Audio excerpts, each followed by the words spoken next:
Good morning, party people! Congratulations, you made it to the Adam versus the Man New Year's Eve special. That's right, today is December 31st. You made it. Only, at least by Pacific time, by West Coast time where we are right now, only 14 hours left in 2020.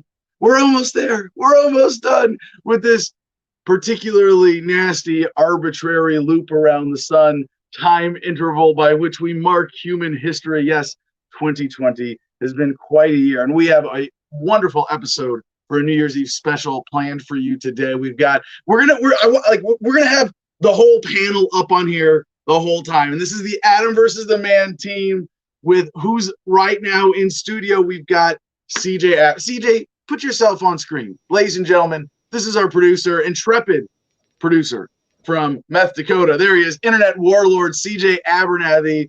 Also, yes, Marine Corps combat veteran, part of the Adam versus the Man team. I mean, it's funny because CJ and I think we've probably spent as much time with each other as anybody else this year, and have yet to meet in person. What an interesting modern and like I would have thought at some point that would bother me, that I would and what a testament to the wonderful silver lining of the coronavirus that we are able to do so many things remotely like never before, including this podcast. And I'm very grateful to have CJ here producing today's show and pretty much every show we've had this year, with some due credit to people like our couple fill-in engineers we've had on the board. But we're going to be coming back to CJ to answer some of the big questions for today's episode. Also joining us, we have Jim Freedom, who has filled. Hey, don't go anywhere, CJ. You're not allowed to get off the screen. All right, and we're gonna add. See, we add. Add, not divide, because I'm a uniter, not a divider. Get Comment Jim Freedom up on screen here to join us, ladies and gentlemen. Comment Jim Freedom and Pink joining us from Phoenix, Arizona. Yes, because being offended. Wait, what? I work hard so my dog can have a better life. Yes, I am also a proud service human. Thank you, Jim, for joining us today and all the work you've put in this year. Also joining us on the panel this morning, Mercedes Damertowski, calling in from Nebraska. A woman of many hats and varied titles, most officially our debate coordinator for Adam versus the Man. Thank you all for joining us and for making this an awesome year. Of course, I would be remiss if the one who wouldn't fit on our screen this morning, Marcus Pulis, didn't also get credit for the incredible work that he has put in this year as our guest booker. And I get to still call him my press secretary. Normally that's like a political thing, but it's like, for some reason, even though I'm not running for office, people still want to interview me on a regular basis. So I have a press secretary, and it is amazing, and I love it. And this is the best team that we have ever had together, backing up Adam versus the Man. This production and this formula is amazing. This has been an amazing year.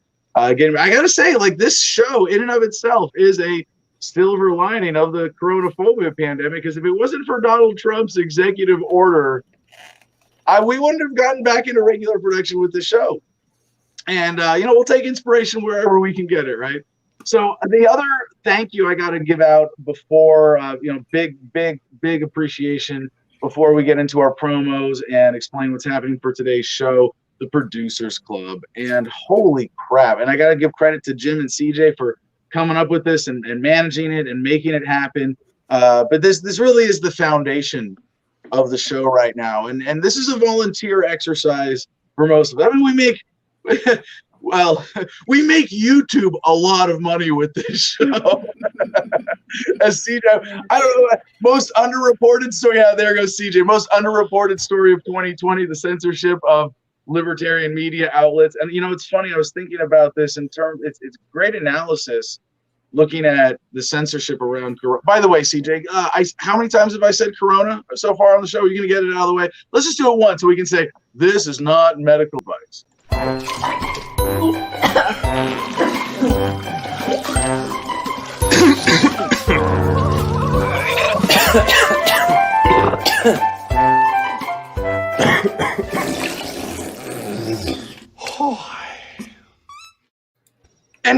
anything that we might say that could be construed as contradicting the World Health Organization or any of your local health authorities, even if we're saying something that they're saying that's contradicting other things that other ones in those groups are saying, it's just parody. We don't mean it. Please don't censor us. But yeah, even if we say right before what we say that it's not just parody, it's still really just parody, even if we accidentally say that.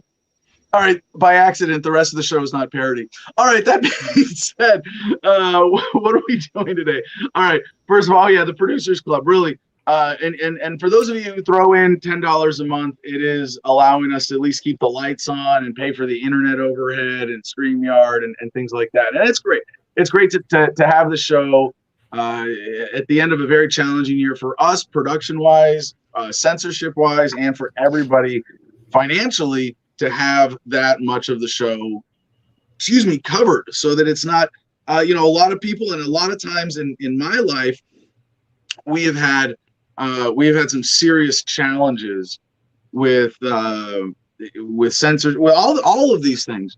But I have seen a lot of media producers, burn out, and I hope you appreciate that. I'm here to stay, and I think this team is here to stay as well. So it looks like now, before we get to we're going to come back. We're going to come back to promos and explaining the rest of the show. But this is a New Year's Eve special. We are looking back on 2020, celebrating all the silver linings of this dark cloud hanging over the year. And we do have some guests joining us today. We're very excited that Ryan Ramsey is joining us from Florida. The Nelsons, that is the Blind Justice team, I believe, are joining us from North Carolina or South Carolina. They have moved around a bit. I've known them living in Arizona, anyway, all right, we got them joining us on the top of the hour, and we've got GI Mary Jane, Joey Lee, join us. But first, because he is all ready to go, let's talk to our friend Zach Foster. Ladies and gentlemen, Zach Foster, I've interviewed him a few times on the show, shared a few stages with him, and a great libertarian activist, champion of the Libertarian Party in Cuba and Venezuela in particular. But, someone who I look back on this year, I go, man, we haven't talked to Zach enough, have we? Zach, how you doing, brother? Épale, güey, ¿cómo andan ustedes? Tengo que comentarles que es un gran placer poder aparecer en este programa, Adam versus the Man. Es un más grandísimo placer poder luchar por la... Oh, excuse me, guys. Somebody turned on the SAP button. I was doing a show on Libertarian Party TV last night in Spanish. Martha Bueno from Florida and I do a show every week in Spanish. And I guess God forgot to turn off the SAP button on my body. My apologies, everyone. Did not mean to cause any offense to the quote-unquote right libertarians.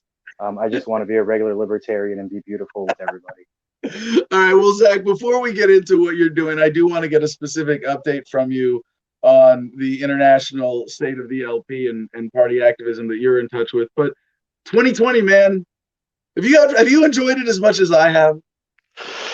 In some ways, yes, and in some ways, no. Obviously, the lockdown suck. All the different ways that people's freedom got stripped away for stupid legislative reasons. Obviously, I'm not okay with that. That says, I do believe that culturally, spiritually, and as far as quote-unquote gumption, and that thing that used to make people adults and distinctly Americans, I think our culture has lost that over time, and dealing with this adversity is the best way for us to collectively toughen up, basically, like, without a world war or anything like that. I mean, it doesn't have to be violence and killing people to overcome really big challenges in life. So while it sucks that so many people are dying, I do consider myself pro-life. So I am very disturbed when people act very carelessly to get other people sick, because some people are very vulnerable. I'm not among the most vulnerable, but if all lives really matter, the 3-year-olds and the 85-year-olds, their lives matter too. Yeah, it's not something that we should say just to shut up black people. Oh, well, like seriously.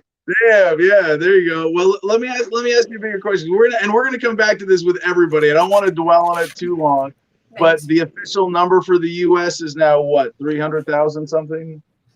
Okay, so for everybody who's still crying about the Confederacy, we have lost more Americans from this virus than we lost Southerners during the Civil War. Do you generally believe the numbers? Say again? Do you generally believe the numbers to be ballpark accurate, the big scary numbers?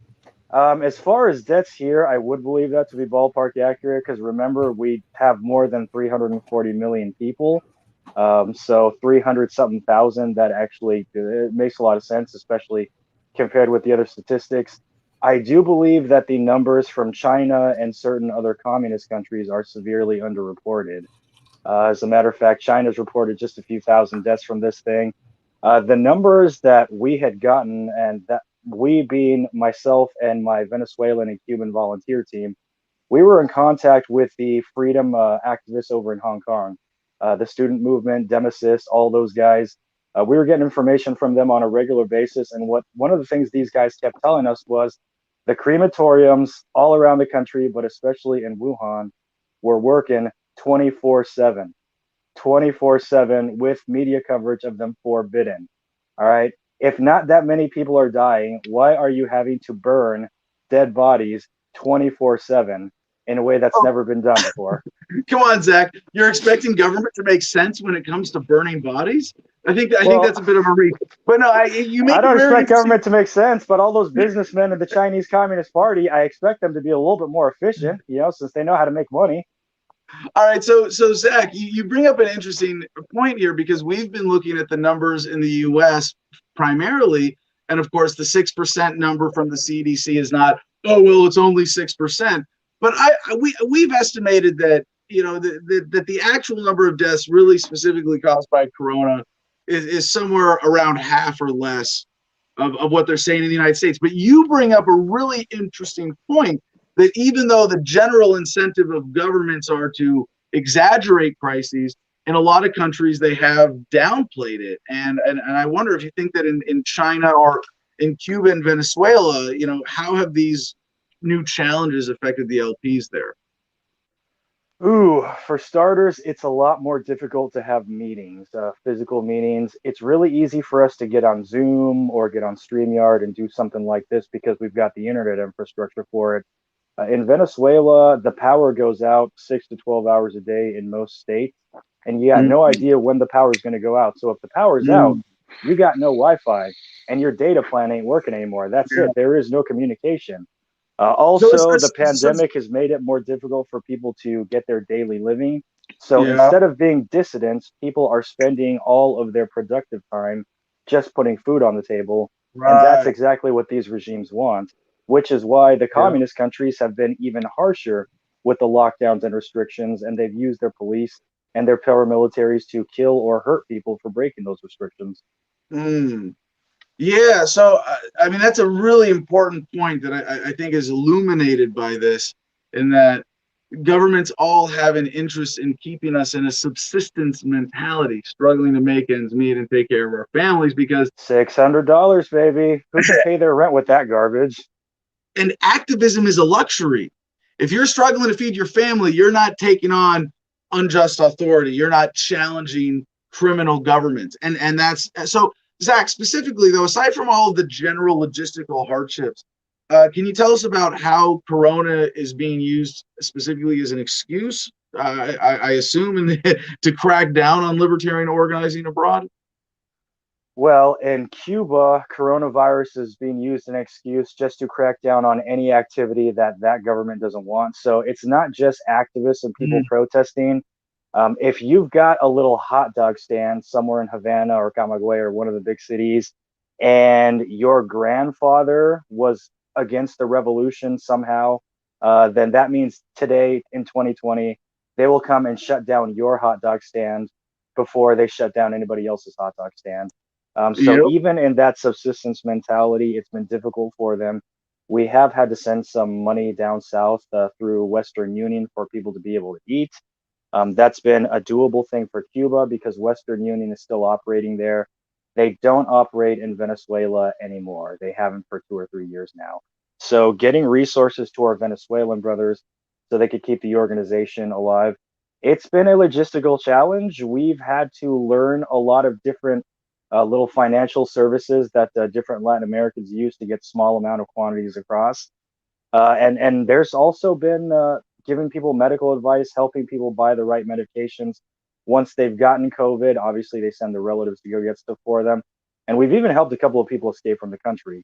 So the work still continues, but even that is more difficult because when these countries shut down the borders, um, yeah, just like Bastiat said, if goods don't cross borders, then soldiers will. Well, gangs and paramilitary groups cross those borders all the time. Mm. So people have an economic need to get the hell out of Venezuela and go down to Colombia to go work, just like a lot of people escape from Mexico to find work up here in the United States. So they pay coyotes, which is an incredibly dangerous journey because you're not just crossing a quick bridge and showing somebody your passport. You're now on a footpath with a bunch of guys in camouflage with guns who took your money, who maybe they'll take you to the other side. And if you're lucky, when you go finish the rest of the trail, there's not going to be 3 or 4 different armed factions on the same trail charging you taxation, which they don't audit you like the IRS if you don't pay your taxes. These people just execute you. Such a powerful reminder about statism abroad. Questions from the panel before we got to let Zach go? No. My dad's from Mexico. My grandma came here in the 80s, and she used coyotes to get here. I had myself muted. You guys covered it pretty well for me. What about you guys, C-Day? Yeah. So, Zach, what do you think the libertarian role is then, party-wise, on a either national or local level in dealing with other factions of the Libertarian Party from other countries? Where do you see the role of the party being to help those? I mean, where do you see us best putting our resources and efforts? Well, CJ, obviously we need a global libertarian party because we're globalists. Right. According to your Facebook comments, yes, you're a globalist and have been chilling it's for years. very possible for us as libertarians to adapt our own version of an internationalist duty without being globalist. We don't want a one world government. We don't want a one world anything. We just want a world that's free, and even down to the local and the individual level. So because a lot of people pay attention to us, we are the big microphone. All the other libertarians across the world are paying attention to what American libertarians are doing here. Trust me, being one of the heads of Hispanic libertarians, we got everybody's constructive criticism in Spanish during the Joe Jorgensen campaign. So a lot of folks are paying attention to us. We can use our platform to be the microphone to bring attention to some of the issues that these folks are living with. And also, instead of giving into the people who believe that the government is going to solve everything, or giving into the people who want to deny coronavirus and get more people killed, I think we as libertarians can set an example for ourselves and for people across the world that the best way and the quickest way to fight this pandemic is to imitate the countries that have already gotten the cases down to almost zero. Countries like Japan, like some of the low countries. And what they did was keep social distancing, keep your 6 feet or more apart so you're not breathing the same clouds of air constantly, open air, hand sanitizer, wash your hands, but don't shut down the economy because people need to pay rent, they need to buy food, they need to have somewhere where they can go during the winter time. Keep the economy running and just keep personal safety. And frankly, the best thing that we can do is set this example so that we can actually get these numbers down. The reason why cases keep rising is from things like super spreader events, not just the Trump people, although most of the people I know in my personal life who have caught COVID were Trump people who are COVID deniers. But at the same time, we cannot keep shutting down the entire world's economy, all right? A global depression is not good for anybody. If our economy is worsened, then this warfare state is probably going to get even worse. If our economy gets worse, then we're going to need more government bailout, which means we, the people, are going to get robbed more. And then our government is going to be given tens of millions of dollars to crooks like Juan Guaido so he can go skiing in Switzerland and not free his people from Venezuela. You know what I'm saying? All right, Zach, it is awesome to hear that you have not in any way lost your overall optimism due to 2020. And the bigger question for me is still, do we come out of this with positive or negative momentum? But today we're definitely looking at all the positive things. So Zach, thanks for joining us. Any other thoughts or anything you want to promote before you go? Yeah, for the Spanish speaking audiences, look for Libertarios Hispanos on YouTube. It literally means Hispanic libertarians. We just finished our first season last night with our longest episode yet, which was the awards for 20 worst people of 2020. I'll have to check that out. All right. Thank you so much for joining us. I greatly appreciate it. All right. May the force be with you, Adam. It's good to see you again. and also with you. Now, one of the things that I appreciate about that international perspective, although obviously I'm a little more skeptical about the official story on Corona than our friend Zach, it's so important to keep in mind that for the rest of the world, Corona's been worse than in the United States. And I don't mean because the virus has been particularly worse, because some people are more genetically susceptible, but no, none of that. But we've covered stories this year, and really, I always regret it not having covered enough. But we covered stories this year from Indonesia, from Australia, from China, from India, some of the other places where the relationship between the people and the government and the police state, it makes ours in America look healthy by comparison. There were beatdowns for not wearing masks. There was public shaming. There was, in Indonesia, people who refused to wear masks forced to dig graves for people who had died of COVID. So today, one of our most underreported stories of the year, of course, is what's happening in Yemen. And that, oh man, we definitely have not covered that enough on Adam versus Man. We're going to come back to that today. Let's get Jim up on screen here for a minute, because we are going to go to our guest, Ryan Ramsey, our next guest, in just a few minutes here.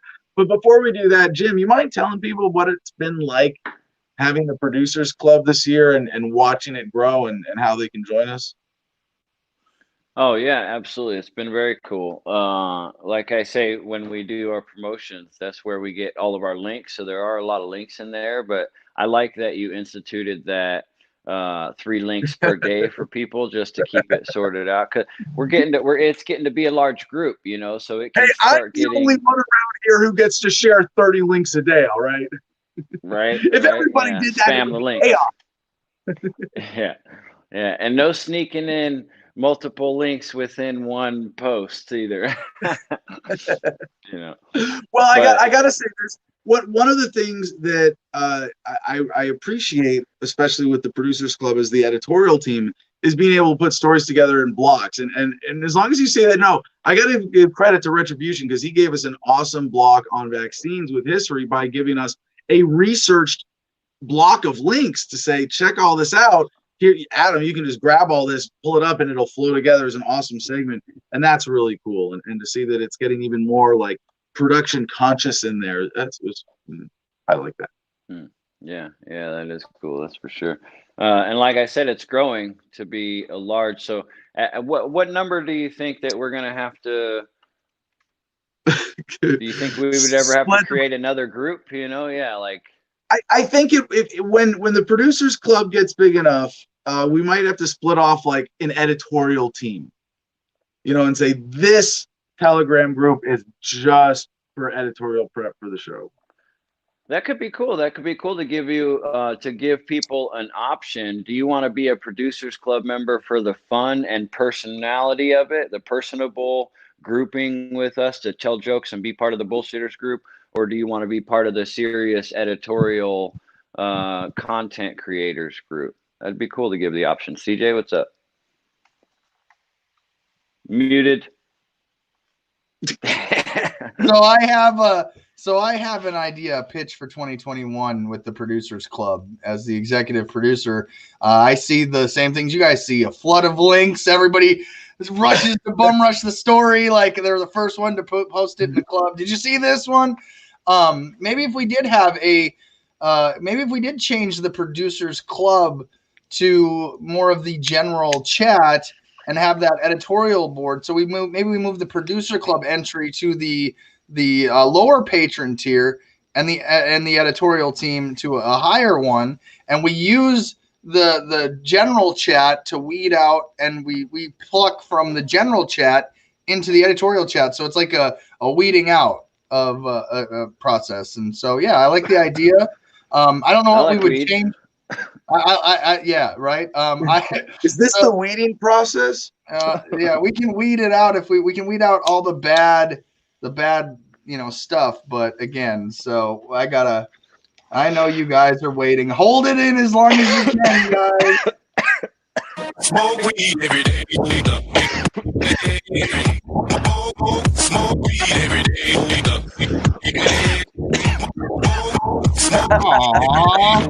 All right. So this is a toast.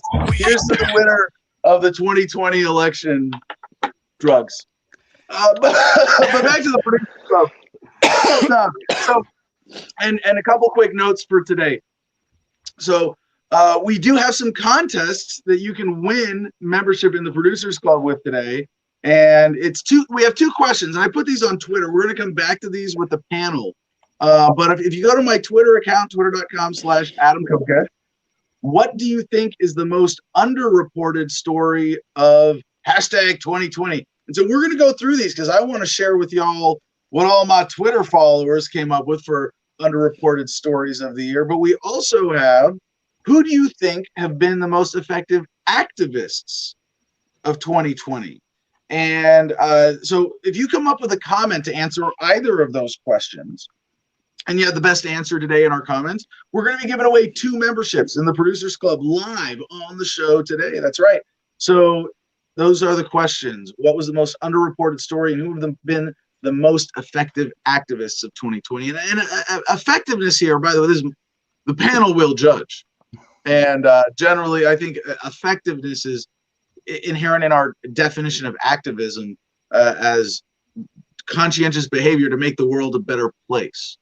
So who's really been the most effective on that in 2020? We're going to come back to that. We're going to come back to, but we're going to get to what else do we have to do before we get Ryan back on screen here? I just want to let everybody know tomorrow we are doing our first Good News Friday. What do we call it? Cutting Edge of Good News Friday.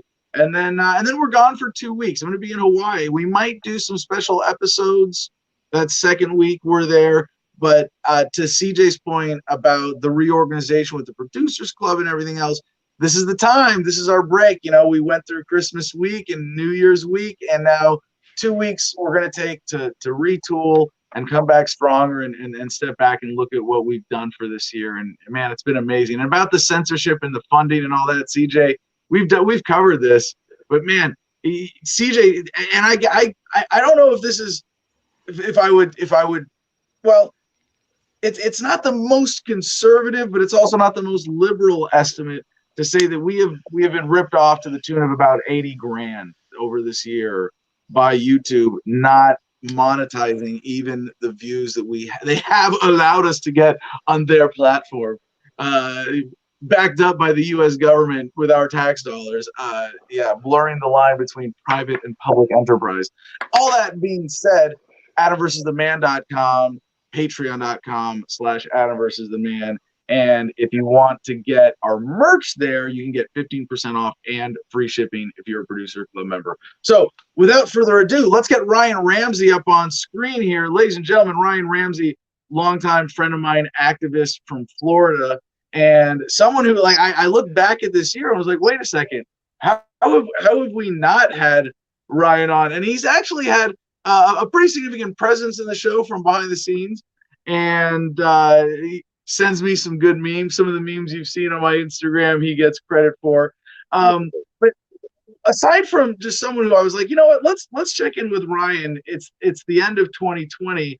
The intersection of racism and activism this year has been an important part of the story, and it's certainly relevant in Ryan's case as another recovering racist, so to speak, or recovered. Recovered. Yes. And I was. We did an interview with. I'm sorry. That's I have my 10-year coin. We're good.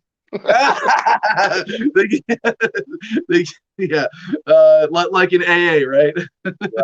All right. Well, we had Chester Doles on here recently, who sort of parallel backstory, but came out and was in a photograph with Senator Loeffler in Georgia and caused quite a stir with that. I was wondering if you had any thoughts on that. But Ryan, thanks so much for joining us. Welcome to the show. I hope we can have you on more next year. Sure, man. I'm, I don't really want. I have to go and look at paperwork, but I'm pretty sure Chester Doles. There's something suspicious with the feds there, so I won't make any comments on him. There always is, man. I wouldn't be. Yeah, no, you're right to point that out. But if you have, so you're saying you have particular suspicion that makes you want to be careful what you say about him. Paperwork, but I might have to email that to you later. But anyways, All right, all right. really, as far as that goes, that would be a really long conversation. We might have to just do a show on that because I'd like to discuss the influence of how Marxism used race disparities in America in the way that they use class disparities in the Bolshevik Revolution, and like that would be like a whole long-term thing. But since we're in a positive, end of the year show, we've had some pretty good, interesting stuff in Florida that I'd like to get into. As far as I've kind of been out of the party stuff the last year, and I've kind of been doing some agorist and sort of just trolley fun stuff. So the shutdowns. I want to agree with Zach that the shutdowns are bad. I do not necessarily believe the figures are accurate. We don't need to get into that, but our governor, yeah, I mean, Well, look at the flu death. in Zach's defense, he's not saying they're accurate, just that they're ballpark. He's not such a bootlicker to be like, oh yes, when they say it's 3,164, that's how many deaths there have been. Yes, and Zach is 100% correct about the sort of global asymmetric resistance to authoritarianism, and I am 100% on his script. And Zach Foster is a great American, and I love him. No butt stuff. Just to explain that term, asymmetric resistance to government. Yeah, that's a beautiful way of capturing it. But just so people make sure they know what you're referring to, right? It's that basically when you're rich and have leisure time, you can engage in the luxury of activism and challenging unjust authority, right? Well, yeah, but also the fact that all of our countries have different histories and different forms of authoritarianism. Authoritarianism. Whether you have a really hardline Marxist government or whether you have a religious sort of oppression, right? So, but the idea is that there are people in every country that have the same feelings that we do, and that's a theme of my podcast, Global Dissident Voices, just finding people hearing about their struggle. You got people in Africa that are making their own libertarian city and forming their own laws, and you have people in Cuba and Venezuela fighting like hardline Marxist governments, and then you have people here and in Europe fighting these like social democracies and these weird globalist kind of techno authoritarianism that they probably can't use in other countries. But the idea is, I do believe that this sort of unity amongst all of us, and that and the inspiration we get from people in Cuba and Venezuela, it kind of is like, how are you going to be lazy in America about fighting for your rights when these people are all being tortured? And you know what I mean? So I do believe in that, and I don't think it's globalism. I'm an anti-globalist because I think it's setting the stage for global government, which is the ultimate statism. Right. No, it's really fascinating how people coming together like never before are realizing the universality of the human experience. That's the term that I like to describe our shared humanity. That we all have bodies that need food and air and hearts and minds and souls that need love and community and want to be respected as individuals. I think that's really beautiful. You are definitely following Black Lives Matter very closely as a movement this year. So much bullshit to debate on both sides, but I want to focus on the bigger picture and looking forward from this. What do you think the lasting impact overall and in race relations in particular of this year's BLM activity has been? I think BLM is very successful in fostering the sort of racial hatred and division that the statists want. That's my honest opinion of it. I think that this was a time that could have been very positive for liberty as far as a lot of people that didn't feel the pinch of the state felt it this year. And I think that it's been a distraction, and I think that it's been and that's not to take anything away from the sort of police misconduct and things like that. Those things are real, but those things are universal as well. As a tattooed white guy, I get just Cops love you. I just got rolled by the federal task force, back in August, and they rolled me, and they did the dog thing where like the dog didn't alert, but they said he alerted, and they pulled my whole truck apart and cataloged all the guns and the serial numbers, and asked me a bunch of questions I didn't answer, and so I think this idea of trying to use our sort of history as a mechanism to divide us is really bad. I think I think the Breonna Taylor case, for example, was something that could have been really universal for, I think all Americans could have seen how jacked up that whole situation was, but all that got attached to all this other stuff. And then you have basically, I basically look at the now BLM, when they started, this was like some mothers of some kids, but George Soros has dumped enormous amounts of money, the Open Society Foundation, into that, and it basically co-opted it. And I've written an article about that. If you go to libertarianheathen.com, it's called Black and White and Red All Over. It's a series I have called Uncivil Rights, and explains it's a very deep, long article that goes into how the Marxists have tried to exploit race for negative reasons. I feel like you have like some of these issues that have happened that could have actually been used to foster a better conversation, and could have used, like with Breonna Taylor, like the no-knock searches and the militarization of police, and then there's other cases like the guy down in your state in Arizona, like that he was had a complaint, and I feel bad, I can't remember his name, but that's how much crap is going on in this country. But like that was horrible. They just like shot him in the back as he was like surrendering, but now that didn't fit the sort of mass media narrative that they were pushing, and I think that was terrible. So all in all, I think it was a big sort of morass, and I think that we're going to have to deal with the consequences of that for a long time. Mercedes? Yeah, so as a reformed racist, what I like to point out also is that with racism in America right now, it is multi-generational. So thank you for making that choice. I know what that means because I also am making that choice.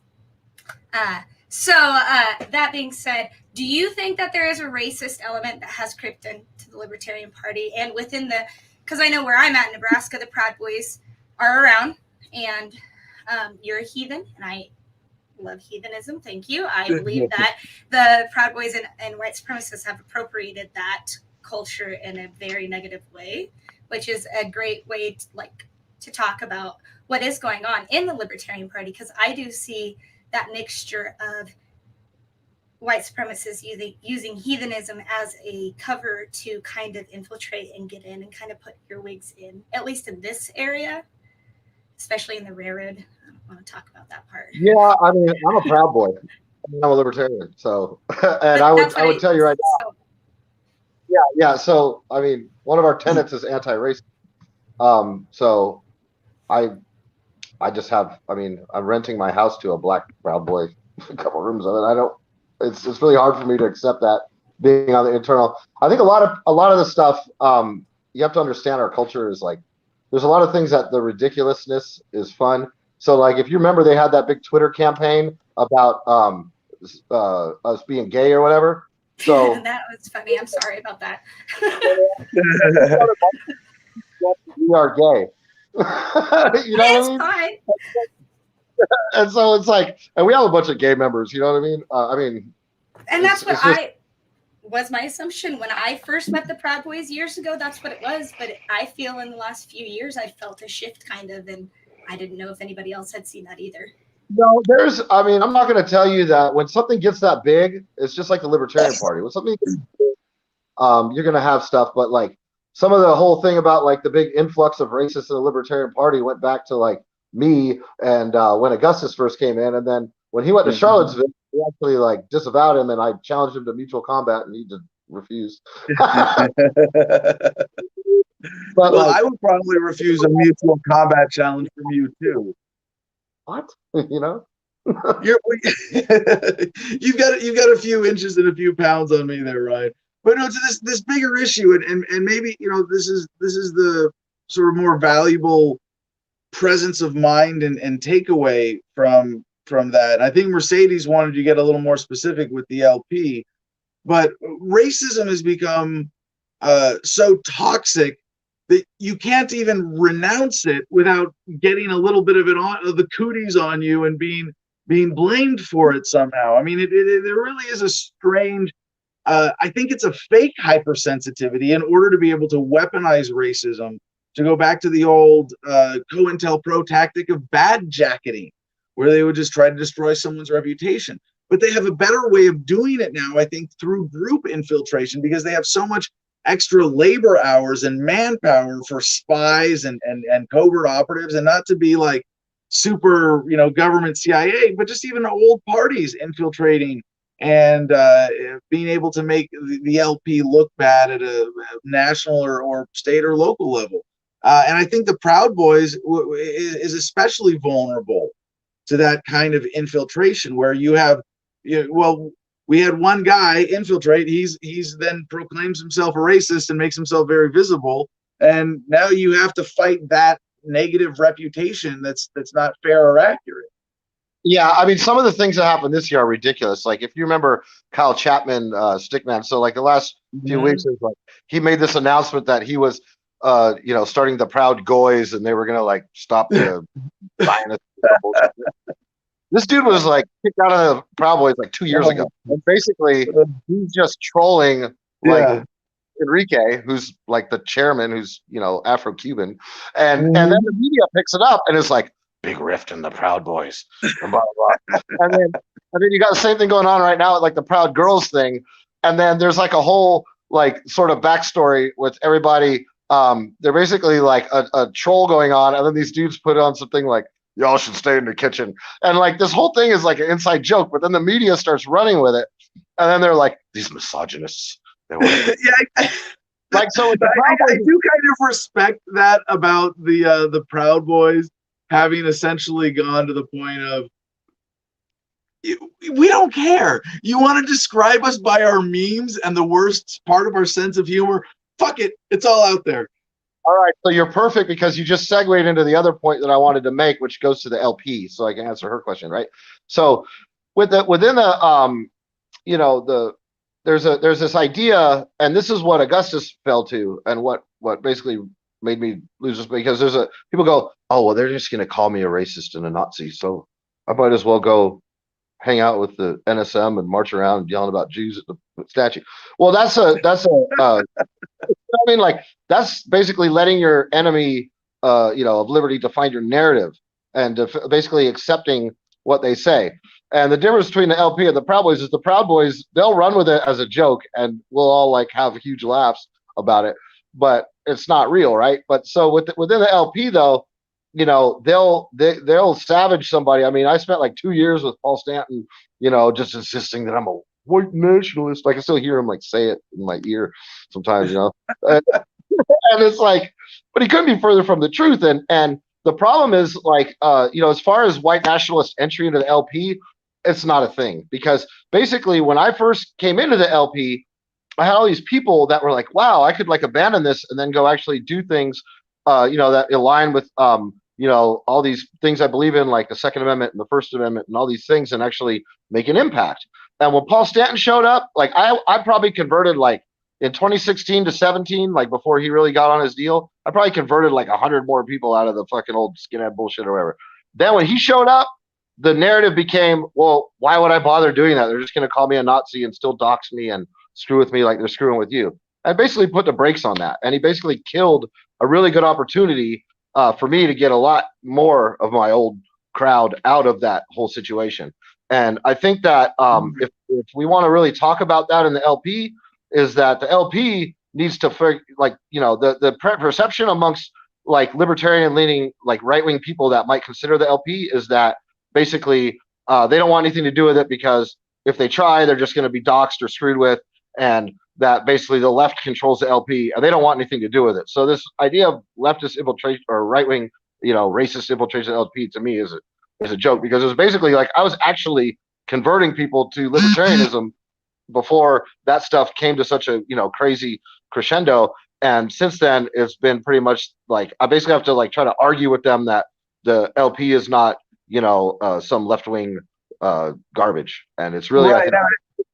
Ryan, there's so much there I want to respond to, but if I can, three things really quick.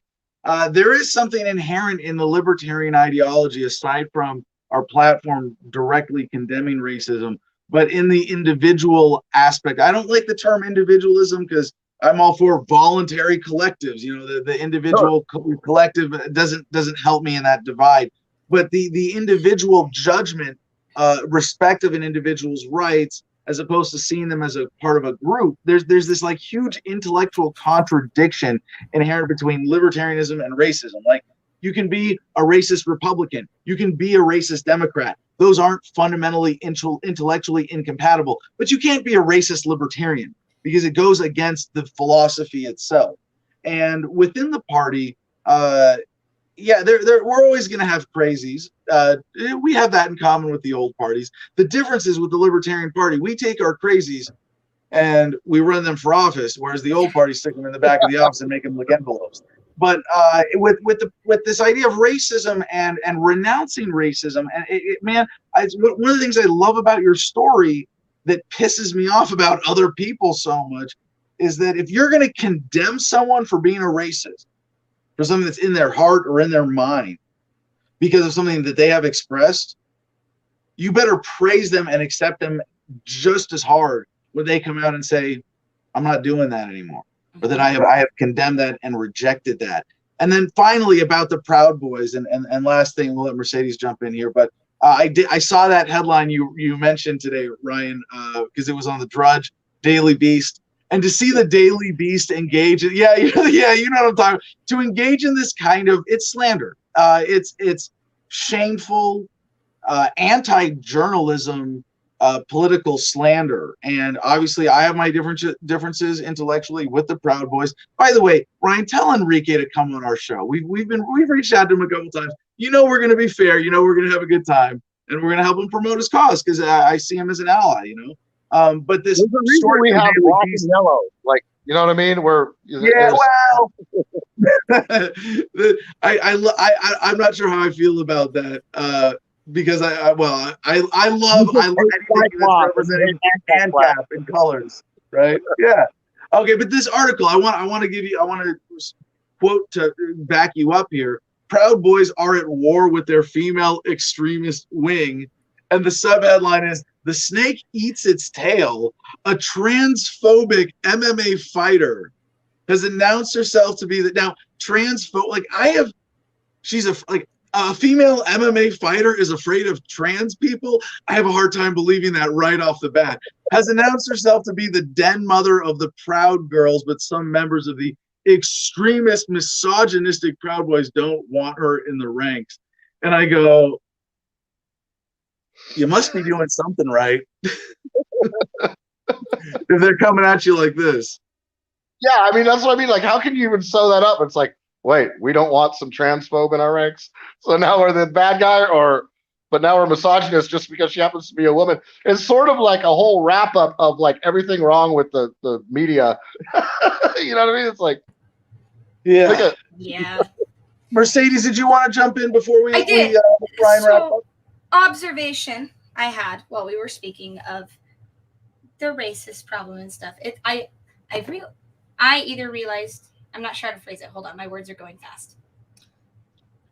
Would you say that the divide in the party is actually just because of extreme ideologies, and it's because, going back to meeting people where they are, people start wherever they are. So when everybody talks about coming to the Libertarian Party as a Republican or as a Democrat, so those ideologies are still there. So would you say that we just had such an influx of new members with the same ideology that those echo chambers were just that much more secluded? And that's why there's such an evident problem, because people don't know how to communicate anymore because of the rush of ideologies and the lack of bridge work between? Kind of like a flood of infrastructure, like we got flooded with people and we couldn't handle it as an organization, and now that's what we're seeing. All right, that is a great question because 2017, I get contacted by this guy, and he is his name's Pete Simi, and he's doing a research project on changing your political identity. And so I was in the media and made a public shift from being a crazy skinhead gangster to being a libertarian, embracing the nap and everything. So he wanted to talk to me, and I was so interested in what he was doing. I started reading like all the papers, and I actually have a ResearchGate project now. And there's like all these psychologists that follow it, because I sort of have this real-time lab with like all the candidates and stuff that I run and the affiliates that I was doing stuff. So basically, and this is a huge thing for the Libertarian Party. This is something that I'm like, my goal is to get this to be widespread in knowledge. So I'm glad I got a chance to talk about it here. So when you're according to psychology research, we're talking peer-reviewed stuff that goes back 50 years. This isn't like COVID research. A person forms their political and personal identity fuse around the age of 25. I mean, change a little, but that's the average. So the problem with the Libertarian Party is that when you come from the Democrats and become a libertarian, you still carry part of that identity, so that you still have this knee-jerk thing that Republicans are racist. So then when a guy from the Republican Party like myself, I was like a Ron Paul guy that, when the Republican Party like rejected him, I realized they were full of crap. And that was a big wave of people into the Libertarian Party. So when they were confronted with each other, there's this like natural beef. Okay. Now, the third element of this, which I 100% believe is true, and now we're going to delve slightly conspiratorial, but the party that wants to abolish the IRS and the Federal Reserve and end the military-industrial complex that goes back before, like back to the Napoleonic Wars, do you think they're just going to let us rise without trying to subvert us? So I 100% believe that there are elements within the Libertarian Party that are fostering this idea. They're pushing up people to like act super lefty to make people not want to join. That might be like I mean, the Republicans hate their politicians, and a lot of them are 80-20 if you start people on the street are 80-20 libertarians, but they're not going to join because they think we're lefties, and that injection of the open border thing into the platform in 2018 was a purposeful. That was like a kind of a personal beef, whatever. So like I believe there's this element that is a fact of psychology about the collision of these two different political identities, and that I believe is being exploited by nefarious, malefactorous elements that are both from the state. And I've actually done a lot of research on this, which we don't have time to get into, but I believe it's actually not the Democrat. I believe it's the Republican Party is scared to death because they're so like disgusting and basically like things that the Republican Party does that are supposed to be the party of small government, which is like a fucking joke. So they're basically I believe it's actually paid, like I think there's private and state actors subverting the Libertarian Party and exploiting they know it. I think they know these things. I just figured them out because I have to work for a living. But that's my view of this whole thing. And I think this divide, I think the people fostering this like don't let the Nazis in are just as bad as the people, and they're the same people that are like, oh, you can't join them because they're lefty cucks. Yeah, no, I would just have jumped in and said, Mercedes, I cannot accept the premise of your question because there is no divide in the LP, only among the infiltrators and the plants and the saboteurs and the people that want to create. Yes, there are some natural psychological dynamics. I think, Ryan, you pointed out a very good one, and that we come in with. Go to your libertarian affiliate meetings, go to your state conventions. That's how you and I met, Adam. And you made an intellectually honest defense of me when they were calling me names, and we drank beer and we became friends, and we can accept each other's minor policy differences and work together. That's what the LP needs, is everybody to stop sitting on the internet and talking crap and go meet each other and drink a beer and go start volunteering for your candidates and start local. Stop trying to run for the Senate. Get your county commissions, your school boards, etc. There's your resolution for New Year's. Thank you so much for joining us, Ryan. Other than the Libertarian Heathen, anything you want to plug today? No, man. I just want to plug everybody resisting these mandates and using this opportunity where the people are all irritated to exploit, hatred for the state and authoritarianism. And Happy New Year. Here, here. Thank you so much, Ryan. All right, ladies and gentlemen, before we get to our next guest, Blind Justice, that is Mike and Christina Nelson join us hopefully in just a few minutes here. We did check in with them earlier, although we don't see them backstage now. Let's get Mercedes up on here for a second for one of our promos with Make Them Debate as our debate manager. I thought I was in trouble. And we'll see if we have comments to get to. I hope we have some contest entries for most underreported news story of 2020 and most effective activists of 2020. Yes. Mercedes? Yes, so you can go to makethemdebate.com. That's my shtick. To make Adam debate or have a friendly conversation or what have you. My view of this is that anybody can go do it. Like, you can make somebody a profile for them that they can go claim. Go tag them on Twitter, go bug them on stuff. It gives you an excuse to get, like, I don't know, do this thing that Mitch McConnell just happened. Like, everybody Venmo'd him requests for money so hard that he changed his name and turned it off. Do it with makethemdebate.com for Adam Kokesh. And then you can see him own people who need to just see the light, really. It's come on, Mercedes. I don't believe in owning people. I know. That's why I said just showing them the light, because you don't own libs. You hold their hand nicely. I liberate them. You do. I inspire their self. You give them cookies. Would you like to see opposing politicians debate an important topic? Would you like to see two celebrities hash out a famous rivalry? Or with a celebrity, a community group convert? All right. You just can't seem to persuade them. We've done this one. Am I still muted? Are we good? All right. So, Mercedes, let's get Jim and CJ back up here. See what comments we have to answer these two big questions. I mean, there's one other big question, and I hope everybody. This is like, or at least I hope our regular viewers have heard me ask this question of you. Like, this is the big one on my mind. Are we coming out of the whole coronaphobia crisis with positive or negative momentum? Are we coming out of 2020 with positive or negative momentum for freedom, for humanity, for society? And I am always an optimist, and I have lost no faith whatsoever in my long-term optimism. But I am still frightened by a lot of things about this that may cause negative momentum. So today, underreported stories and most effective activists, or just top comments. We're giving away producer club memberships. It's New Year's. What do you got, Jim? Well, we only got a few. We got some Happy New Year's. This Nicholas Berryhill. Happy New Year's, my friends. Empty Matter. Happy New Year's. Everybody. Kevin was saying, yo, Zach, I should have put that up while you're doing the interview. By the way, quick tease ahead for tomorrow's show, being the cutting edge of good news.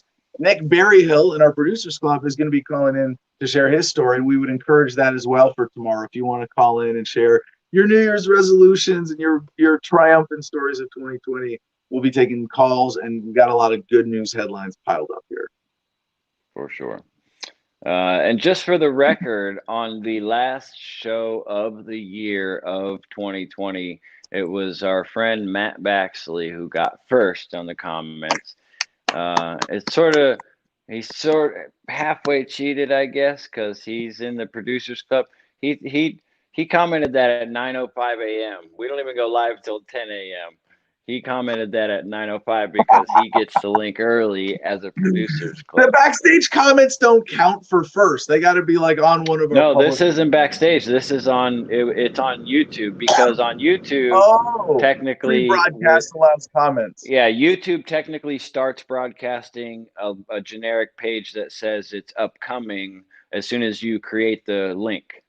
Of course. So you can comment Dude, on YouTube. look at Falcor right now. Look at that cheesy grin. Look at that. Hi, Falcor. That's his Elvis lip. I got the headphones in, so he can't even hear you guys. He's just looking at me. He's like, "Oh, you're talking now. What's going on? Where we leaving or something? Is it time to do something?" Hey, Bubby. What's up, Falcor? Say hi to everybody. They're over here. There he is. He's cheesing it. Hi. Oh, Way to interrupt, Falky. He's awesome. Anyways, let's see. D. Vincent W. reminds us, I loved this video myself. Adam chilling out that angry vet in that bar was a great thing to see. That was like 2013, though. So 2015, I think. But yeah, well, 2015, yeah. 14 or 15. He said like 2013, so Yeah, that's right. like It's give not or bad. take It's a not couple bad. years. Yeah, you know? I mean, considering we're in COVID time and everything, it's like the funhouse mirrors of clocks right now, right? And calendars. Yeah. Everything's a little distorted. Is that, I mean, I get that that's a thing. Do you guys think like you've been affected by that this year? No. Little time distortion with COVID silliness? No. I mean, just spending time at I don't know. I think it's warped things a little bit for me in like, you know, midterm, long-term view where I have to stop and be like, wait, no, that wasn't that. And this is, I think there's a deliberate, there's deliberate manipulation around all this.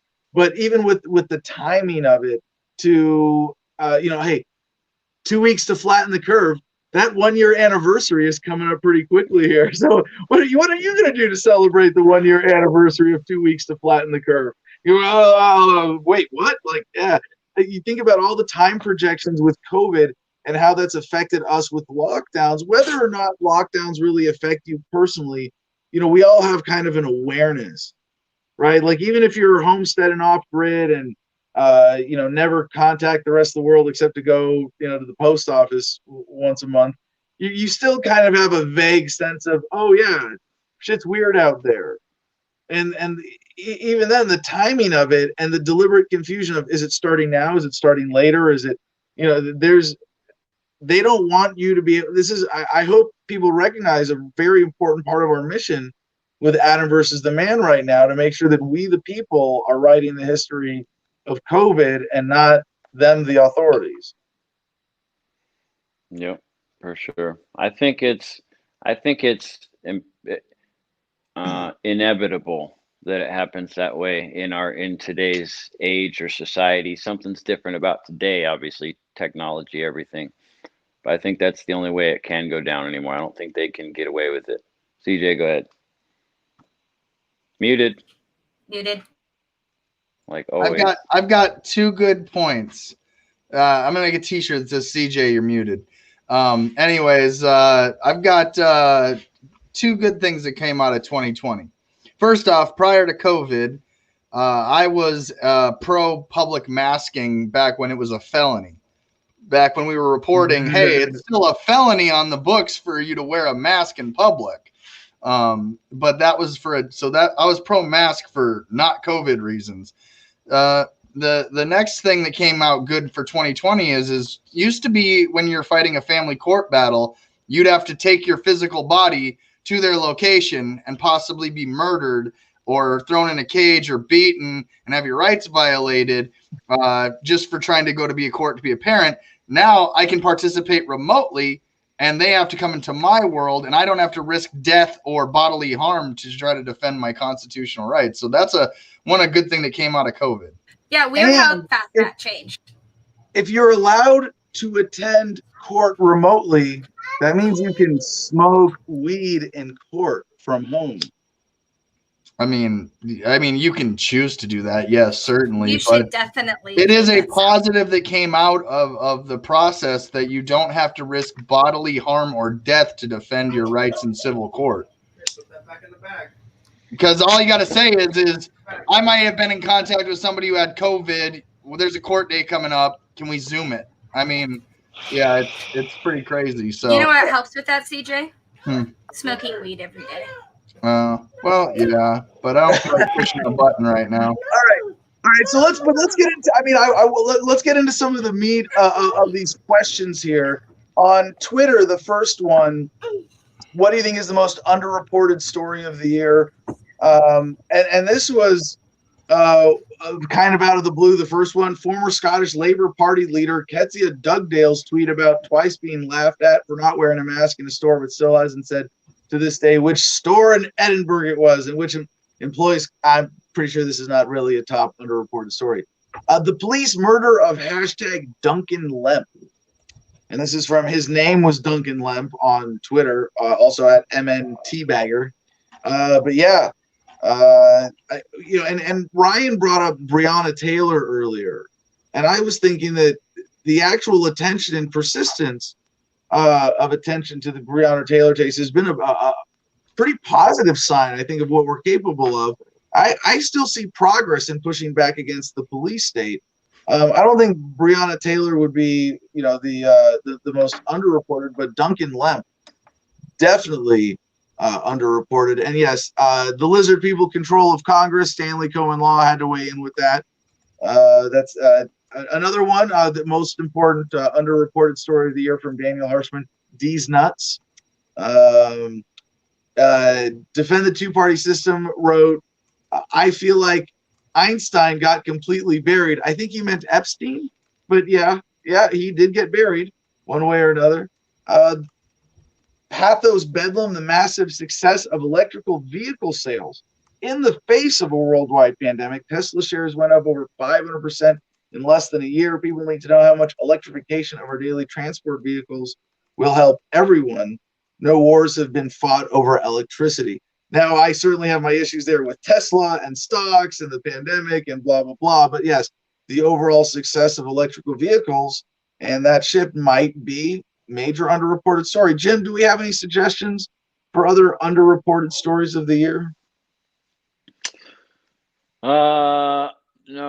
Let me see. Oh, wait. In private chat.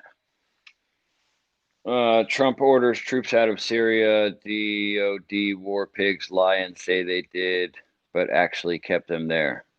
Yeah, I don't think that's an underreported news story, though. I mean, that was like, yeah, hey, guess what? Government pretended they were doing something good and then didn't. I would rather not even give them the credibility to report. I deliberately ignore most stories like that. And we covered this. Was there some disagreement with the Pentagon not following Trump's orders? It's phrased that way, but no, I think he's just suggesting that the average person that doesn't watch our show doesn't realize that. They don't realize that they stayed there. They give him the credit for pulling them home, but never saw the story that they kept them there. So he's saying that was underreported in that way, I think. So, right. No, in that sense, yes, the story as we covered it, right? Hugely underreported. Right. Yeah. Oh, are you trying to tell me that the mainstream media doesn't accurately report the libertarian analysis in their coverage of every story? Shocking. Yes, definitely underreported. All right. What else? What's happening right now? D. Vincent W. says 2020 has changed the New Year's traditional song "Old Lang Syne" to "Old Anxiety." Yeah, we can't. This New Year's Eve special certainly would not be complete without at least looking back on what we know of the effect of this year's events on everyone's mental health. And I think in this show, this is one place where we are unfortunately Amerocentric. It's kind of hard to reach out and have a sense of that outside of conversations that you're directly involved in. But in the United States, suicide, anxiety, all the side effects from people being cooped up, all of the side effects from the economic disadvantages that we've experienced this year, all of the despair, to see the suicide numbers now coming out, it is the worst I told you so I've ever had. And it was cool. We brought the story to y'all in our COVID block last week that there are some places in the world that basically haven't experienced the virus at all. And some places they attribute it to isolation, to better practices, to no practices, to borders being locked down, but then no restrictions in the country. There's some different narratives around that, and we'll see with time, what it really is. But it like I mentioned after we talked to Zach this morning. In Indonesia, they were beating people in the streets for not wearing masks, for going to stores that were supposed to be shut down. They were forcing people to dig graves. And we can talk about that as a news story on Adam versus the Man as some data point of anomaly. But think about the social context that has to exist for those horrific highlights to happen. The general mental health setback that the rest of the world has experienced along with the United States. And there's no positive momentum from this, and not directly. Maybe awareness, maybe we get to strengthen community ties. We get to be better at supporting each other and reaching out to each other in mental health crises. But no, it is just, 2020 kind of sucked by that metric in a way that's really impossible to refute. For sure. So we got our guests are backstage and ready to go. I think we should not keep them waiting any further. All right, ladies and gentlemen, I'm very excited to be joined for this New Year's Eve special by my friends Mike and Christina Nelson, who you might know as the Blind Justice Team. Mike Nelson being an incredible activist who is almost close. Is it gone now? Have you finally let it go? Mike, I don't want to tell too much of his story. I hope that's a really morbid joke for me to start an interview with. If you don't know our backstory, has your site finally given up on you completely, Mike? We're gonna start blunt as a couple of combat bets here. But for those of you who don't know, check out the Blind Justice YouTube channel. What Mike does is incredible and so courageous. And I mean, I like to brag about having gone wake surfing with him and seen him wake surf by touch and by sound. And this year, Christina and Mike together have had some very interesting legal civil disobedience challenges. And I'm honored that you can join us for the show today. And maybe put that into a bigger context and share some of your wisdom looking back at this past year. How are you guys doing this morning? I'm not feeling too great. I had a migraine, still kind of working through. My vision is still declining. I got colors. It's like a kaleidoscope still, but very sensitive to light, and I think I'm wearing a Wake for Warrior shirt actually when we went wake surfing. So, hey, look at that! You are. Yeah. So the whole like ragging on like vets ragging on other vets like that. You get together with a bunch of guys that have been blown up and are all messed up in the head, and it's the gloves are off. Like the civilians they're helping are like, oh my god, I can't believe you're making fun of that guy's stump, and like there's an event, a pro surfer was coming over to talk to us after we did something, and he was like hovering over my shoulder and like talking to us, and he's like, all right man, I'll catch you later. All right man, bye. And then it was like an awkward pause for a few seconds, and then he just walks away, and everybody starts busting out laughing. I'm like, what I missed? Like, oh, he was trying to fist bump you, man. Like, nobody said anything. Like half a dozen wounded veterans just like watching this awkward thing happen, and like they're waiting to just giggle in my face. Yeah. Well, so Mike's vision loss is of course service related back to his time in Army Special Forces, and he is unusually high functioning for someone who is more than legally blind. And they're obviously if you like, there's pictures on my Instagram going back to, it was a couple of years ago, of him wake surfing with a unicorn like mask, like the big rubber goofy unicorn mask over his head, where you're like, well, he's definitely not using a little bit of vision for this at all now. So cool trick, bro. Yeah. But do you want to plug Wake for Warrior specifically and tell people how they can connect with that? They're on where are they? Instagram, mainly Facebook. Instagram. They're on Facebook too. Yeah, hit him up on Instagram, and if you want to support them, or if you want to send a friend to go get some surf therapy, it's a great program. It's run by a Marine Corps vet, like my friend Adam here, and it's a really good program. All right, yeah, pretty easy to find. Wake for just FOR, Wake for Warriors. So you guys have had a big year with the YouTube channel, Blind Justice. I don't know if this year is an appropriate time frame to impose on your recent progress, but certainly over the last few months with your more recent civil disobedience challenges, it's been great to have had both of you on a couple times over the year, and to see that you're coming into your own in a lot of these projects and finding stuff that's really deeply motivating and satisfying. You want to tell us about this last year experience for you two? Yeah, so we moved to North Carolina at the end of 2019. So the 2020 has been mainly North Carolina. You know, we did some traveling. I did some stuff with the Way for Warriors crew across the country, and while there, like, extended my stay to do activism with fellow activists, different places, but mainly focused on North Carolina. And we didn't really, even though she grew up here, we didn't really know how crazy the quote unquote justice system is in North Carolina. And so we started to, you know, pull back the curtain and turn on the camera and let everybody see this is just insane. So first time for me this year going to prison, they sent me to a maximum security prison and isolation for 10 days. And they had me in isolation maximum security prison for as they held me on a $50,000 ransom. Yeah. Tragically hilarious. Excuse me for laughing.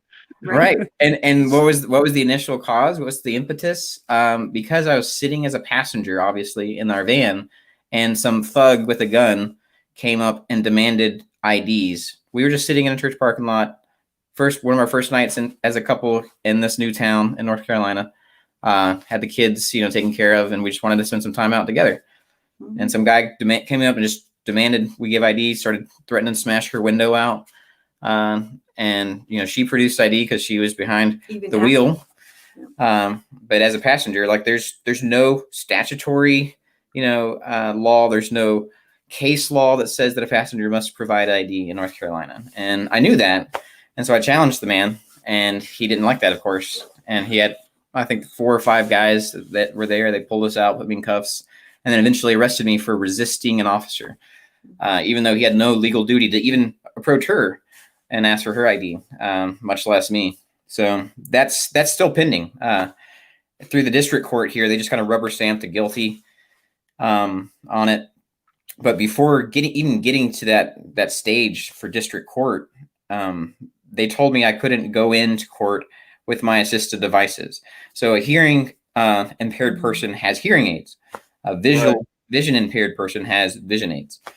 So things that would help me identify signs or read documents, or even access to my notes, my court preparation materials. Like if I, you know, I had a lawyer, and if my lawyer was being a jackwagon and I wanted to fire him on the spot, like, I could pick up with my notes, you know, but they wouldn't let me in with any of that. They wouldn't let me in with any notes, with any of my devices that I use on a regular basis. And so when I went to court, the deputies were already ready. They had like 4 or 5 deputies at the door, and they let my lawyer in and then shut the door on me, like pulled the door out of my hand, and wouldn't let me into court. And then minutes later came out and arrested me on a failure to appear, when they were the ones who prevented me from going into court. Yeah. Well, for those of you who don't know, there's a strange parallel here with my case in New Orleans, which is also a shall ID state case of civil disobedience, where I'm very lucky to have a great attorney who's taking this up for me, and where we have this leverage. But to the importance of this, this is the version of stop and frisk that they have for the South. Yeah.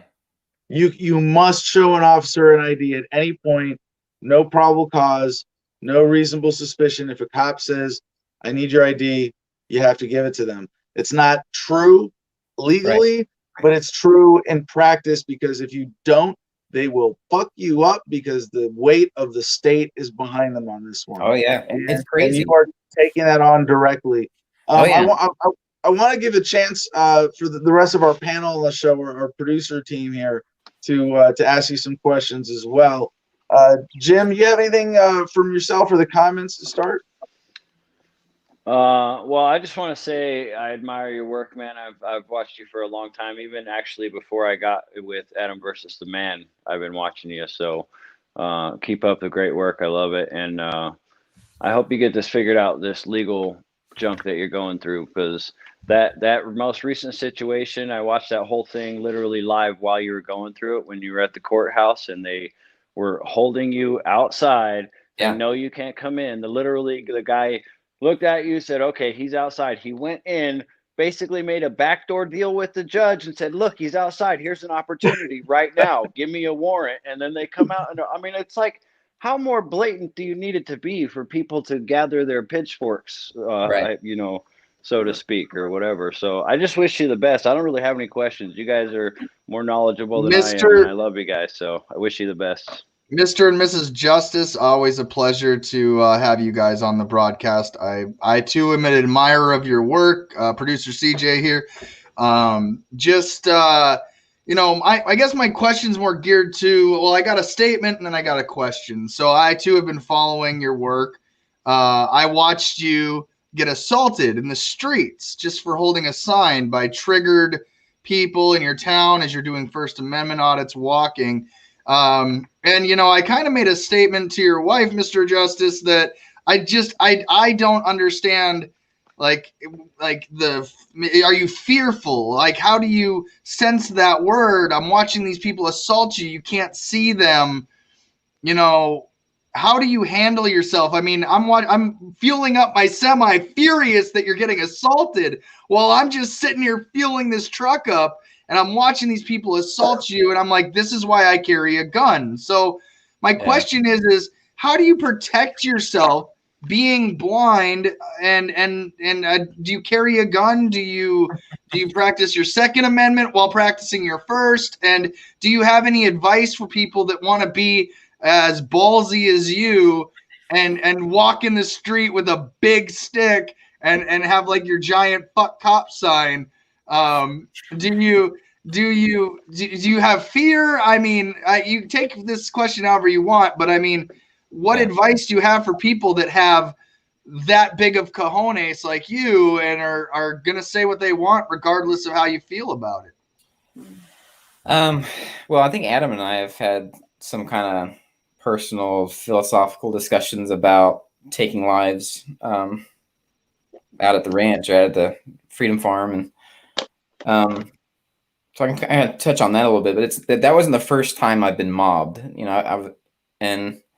I think probably the first time was when I was an invader. When I invaded other people's lands and was killing their brethren, as a part of the death cult for Uncle Sam.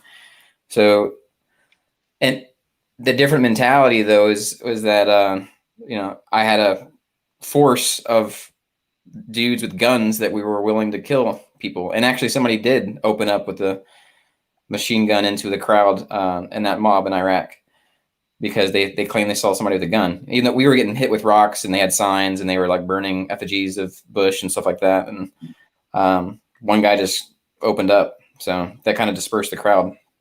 But not that that's justified, but that just as a background, like my first time being mobbed as an activist, doing activism work, and I think the fear was mainly for her, because she was holding the camera. She wasn't holding the sign, but she was there. She was getting, smoke thrown in her face, and we had no idea what this mob was going to do. They were, issuing death threats. They said they were going to go to our house and do stuff with our kids. And then the cops were leading them on a parade to our house. So it was definitely not a safe situation. I don't know. Me and fear have a weird non-existent relationship. True. There's something broken with that. I recognize the danger in things, and then I kind of calculate what to do. Sometimes not the best way. So sometimes I'll go into a situation and then I almost like playing chess where I know I have to sacrifice something. I know there's going to be a cost, and I know there's going to be pain. I know there's going to be something involved, but it's going to push the needle for freedom a little bit, and I'm willing to do that. But as far as carrying a weapon anymore, where I'm at philosophically, I think it's still pretty much the same as when I talked to Adam about it, that I've taken enough lives and caused enough damage to humanity that I don't value my life more than anybody else. Like, even if it's somebody that is violent, somebody that is, part of the death cult, that wants to take my life, I'm not going to value my life over theirs. If they want to take mine, they can take it. And so that's, yeah. Now, if I may jump in here, CJ, I'm so glad you got Mike onto that track, because it really is a refreshing perspective on our conversation yesterday about personal policy and applying the non-aggression principle. That's literally why it was fresh on my brain. Thanks for answering that question for me too, Mr. Yeah, and the way this first by the way. The way this first came up with Mike and I was when we were talking about security policy in our homesteads in Arizona. And it was, what would you do to defend property? And his answers were always just so perfect, beautiful, zen, really just hyper conscious to say, well, if there's someone who's coming to my property out here and they're so desperate for something, like I'm not even going to try. If it's not something that my family needs to be healthy and comfortable, I'm not even going to try to stop them. I mean, that's a pretty crude summary of his statements. But in terms of the taking a lifeline, he's definitely on Jim's side of that, and I don't know if that's like, a higher state of awareness that I have to get to. I mean, I'm still at the point where, like, yeah, if there were no other options, I'll value my life more than yours. If you're coming at me and I would exhaust every other option if possible before using deadly force. But yeah. I very much appreciate and have learned a lot from Mike's perspective on this. And even to add to that, like, just so that it's more clear, that I don't judge somebody that wants to defend themselves. Even right. Using lethal force, like, it's more of the stance of like the Matrix movies, right? If these people that could be an agent at any point, they could turn on you, like the general populace. They're just plugged in, right? And they can turn on you in a second, just like the mob with us, and try to kill you. So if somebody in those movies, they're just slaying countless people because they know they're part of the system, and they could turn on you and kill you and your family at any point. So I have, I don't really mourn the drones that get what they're asking for with their lifestyle of violence when they're promoting violence. Well, personally, I've spilled enough blood where I don't think I would do it again. I don't know. There might be a situation if somebody's threatening life for a bunch of people. Maybe just a matter of mathematics. One person versus 50. But I don't know. Well, before anything else, I want to hear from both of you. And as long as we're tapping this deeper well of wisdom here, what would your message be if they said, "What's your wisdom? It's New Year's Eve. What do you want? What's the Nelson's New Year's Eve message to the American people?" Oh, man. Take your time. Take your time.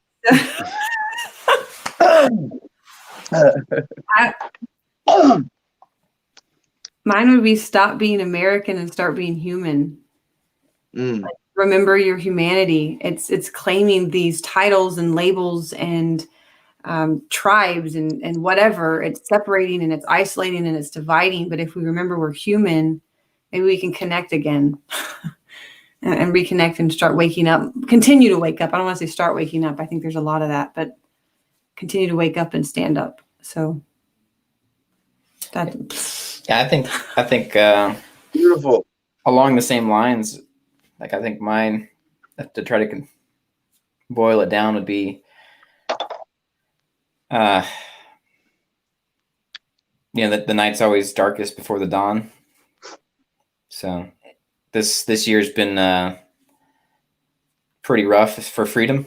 Freedom's taking a big hit globally, and people's livelihoods have been jeopardized. You mentioned the mental health crisis. I know the numbers for veteran suicides were like 22 a day prior to this. I can only imagine what it is now. And we've been trying to get mental health services through the VA this whole year and have yet. It's the last day of the year, and they still have yet to do anything for me through the VA for mental health services. So I think I think that this dark time that we're in with freedom under attack and people's livelihoods and their sanity, I think this is a precursor to this awakening that's happening globally. I think it's easy to focus on all the darkness and the negative, but there's so much where people are waking up, and this is only a catalyst. This might be the death throes of the statists, that they're just doing this Hail Mary, just trying to say, okay, we're going to push it all in and try to money grab everything. Last licks in a dying system. Yeah. I think, and foolishly, I think it may actually topple the apple cart. Where enough people are going to see, oh wow, this is a house of cards the whole time. This is all messed up, and we don't need this anymore. So, I think that's my message, is that even though it looks really bleak, I think people are seeing how ridiculous it is, even though they're participating with it. Because she goes to the store and sees, maybe two people without wearing a mask. So, it's I think there's going to be something in the near future that's going to be the coup de grace that's going to, completely push it over the edge, and we're going to see a cascading effect of people, switching to the side of freedom. There's that optimism I need. Thank you guys so much for joining us. And any final thoughts from anybody here? Other than I'm gonna fanboy if we keep him on. I'm gonna fanboy with Blind Justice here if we keep going. So just thanks for joining us, you guys. You are always welcome at any time. Yes, thank you. Appreciate you. Yeah, thanks for having us, Adam. Oh, no, I froze. All right. So we have one more guest today. We're going to get to some comments and some contest entries here.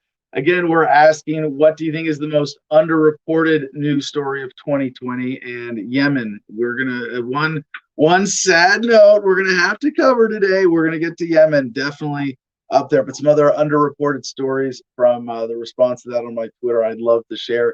And then, who do you think have been the most effective activists of 2020? And one of the responses, this was from Bryce Jackson, CVT. Nobody. Yeah. Now, I think that's kind of unnecessarily pessimistic, but certainly not a year that we've triumphed a whole lot of progress, except maybe in the area of the drug war. But we also have some other nominees here. Clarissa DeClercq nominates director Brad Leo Lyon as for his Let's Party, a movie to end the duopoly. I haven't seen that one yet, but you probably should check it out. Stacy weighs in here, Stacy for Truth, with a pessimistic note. That remains to be seen. Libertarians are fighting amongst themselves while progressives are fighting like hell to persuade Trump to pardon Assange now. Well, some of us libertarians are part of there's some problems with this tweet, but if we don't reclaim free speech, everything will go to shit. Please rally your supporters, as you had to point out. Disclaimer, I am not a progressive. Interesting note here from Pariah Dog, PDog119. Kim Kardashian West has single-handedly gotten more people released from prison than anyone else without the power of executive clemency. Now, I didn't do the numbers on this one. I don't know. But for her work in this, absolutely big round of applause for Kim Kardashian West stepping up her activism this year. Did not go unnoticed on Adam versus the Man. But more people released from prison. I think there's some organizers, some activists. There are probably some lawyers that might have her beat. But if she, continues and steps it up and maybe turns her attention to the bigger picture, yeah, she could certainly leverage her celebrity to achieve that goal. Donnie St. Pierre, most effective burn, loot, murder. Interesting way to characterize BLM. Yes, burn, loot, murder. Now, as we I think covered on the show earlier today with Ryan Ramsey, there was a lot of misdirection with how the genuine sentiment behind BLM was manipulated. But even for the positive side of that, of raising attention to their issues, they might be the most effective activists. I need one person to give an award to, though. No, let's see. Another one on the BLM from Wesley Seward. The status quo / the state, BLM was all active. Then they elected Biden and Kamala, which didn't make a lick of sense. Think that the BLM kind of said, never mind or something. A couple nominees for At Liberty Cliff. Yeah, that is Cliff of YAL, Cliff Malone of Young Americans for Liberty. So check him out. Cliff Maloney, At Liberty Cliff with 2 F's if you want to find him on Twitter. Weighed in with a nice little thank you very much. But we'll come back to this, and we're going to be giving some awards for free membership in the Producers Club today for the best answers to these questions. Although I think the best activist might be Gabe Brown. I didn't see this video until yesterday. The Twisted Tea guy hopefully makes people think about who to call what, but Spike Cohen is my choice. Great answer there. I think you got to beat that one to win today. But clearly, the winner of the 2020 election was drugs. Yeah, drugs. Smoke weed every day. Smoke weed every day. I like how we're doing this group doing its own thing now. I love it. All right. But clearly, major progress. The people on drugs, we are winning the war on drugs.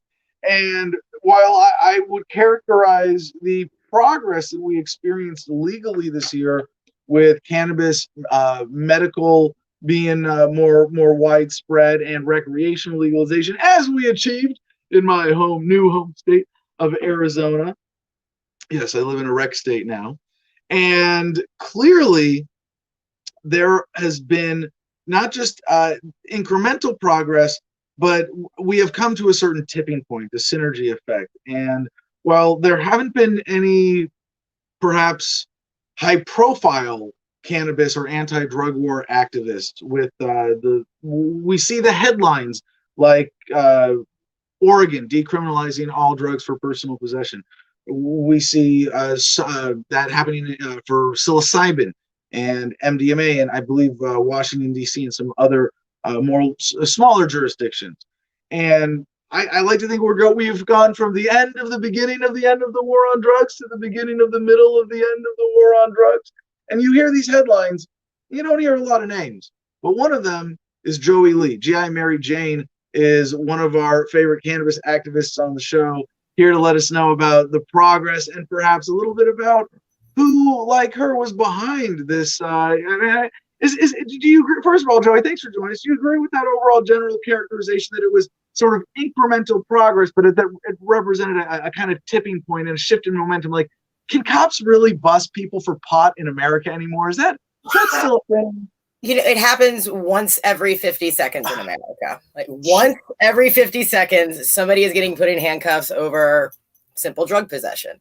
Whether it be, the kingpin thing or just having, an ounce and an eighth when your state says you can only have an ounce. People are still getting fines every day, even in these wonderful legal states like Colorado and California, where everything's supposed to be happy and legal and wonderful sunshine. It's unfortunately not that yet, but incremental change. Yes, it's getting there slowly, but it reminds me of, painting BLM on the street. It's like, here, we'll give you this pretty banner. But we're okay. So Joey, let me go back for a second. I do want to temper my optimism, as was done against my will earlier this year with our cannabis panel, when I found out that from 16, 17, 18, 19, those years that, or was the last 17, 18, 19, the 3 years they've been tracking, individual cannabis possession arrests actually went up. And I had been under this false impression, oh, the drug war is coming to an end.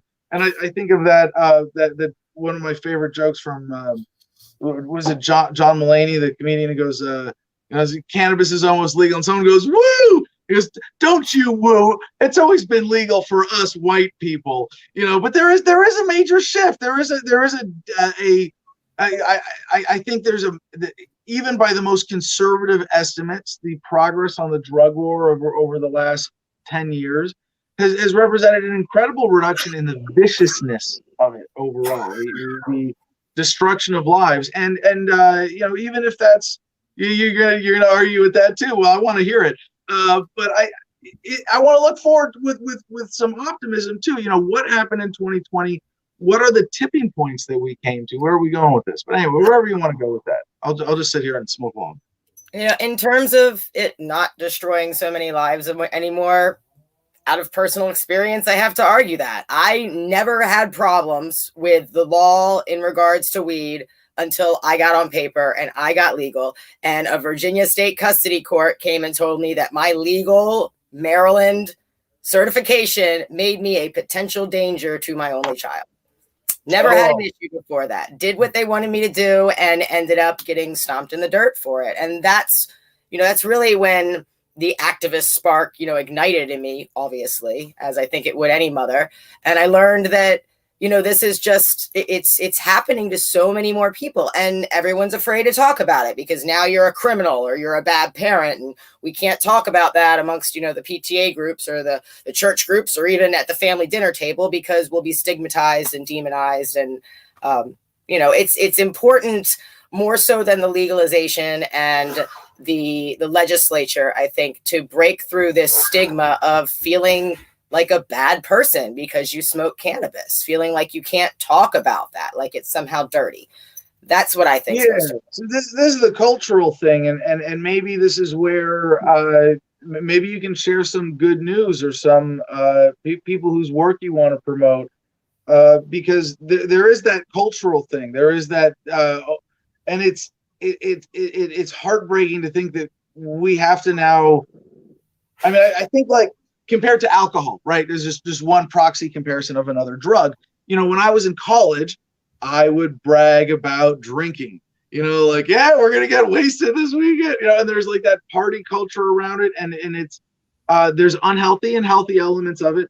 But I feel like now in a sort of icky way, like, oh man, I had to do the same thing with weed. Except now that it's like a righteous and important, positive, meaningful thing to be like, yeah, I smoke weed, and it's something I enjoy, and it's a nice recreational thing when I want to get stoned, and most of the time I like to sip, and it's just a nice little positive attitude adjustment for me, and that's it. And I'm like that we kind of have to do that right now to overcome decades of propaganda is a little discouraging. But then didn't Snoop Dogg take care of this for us years ago?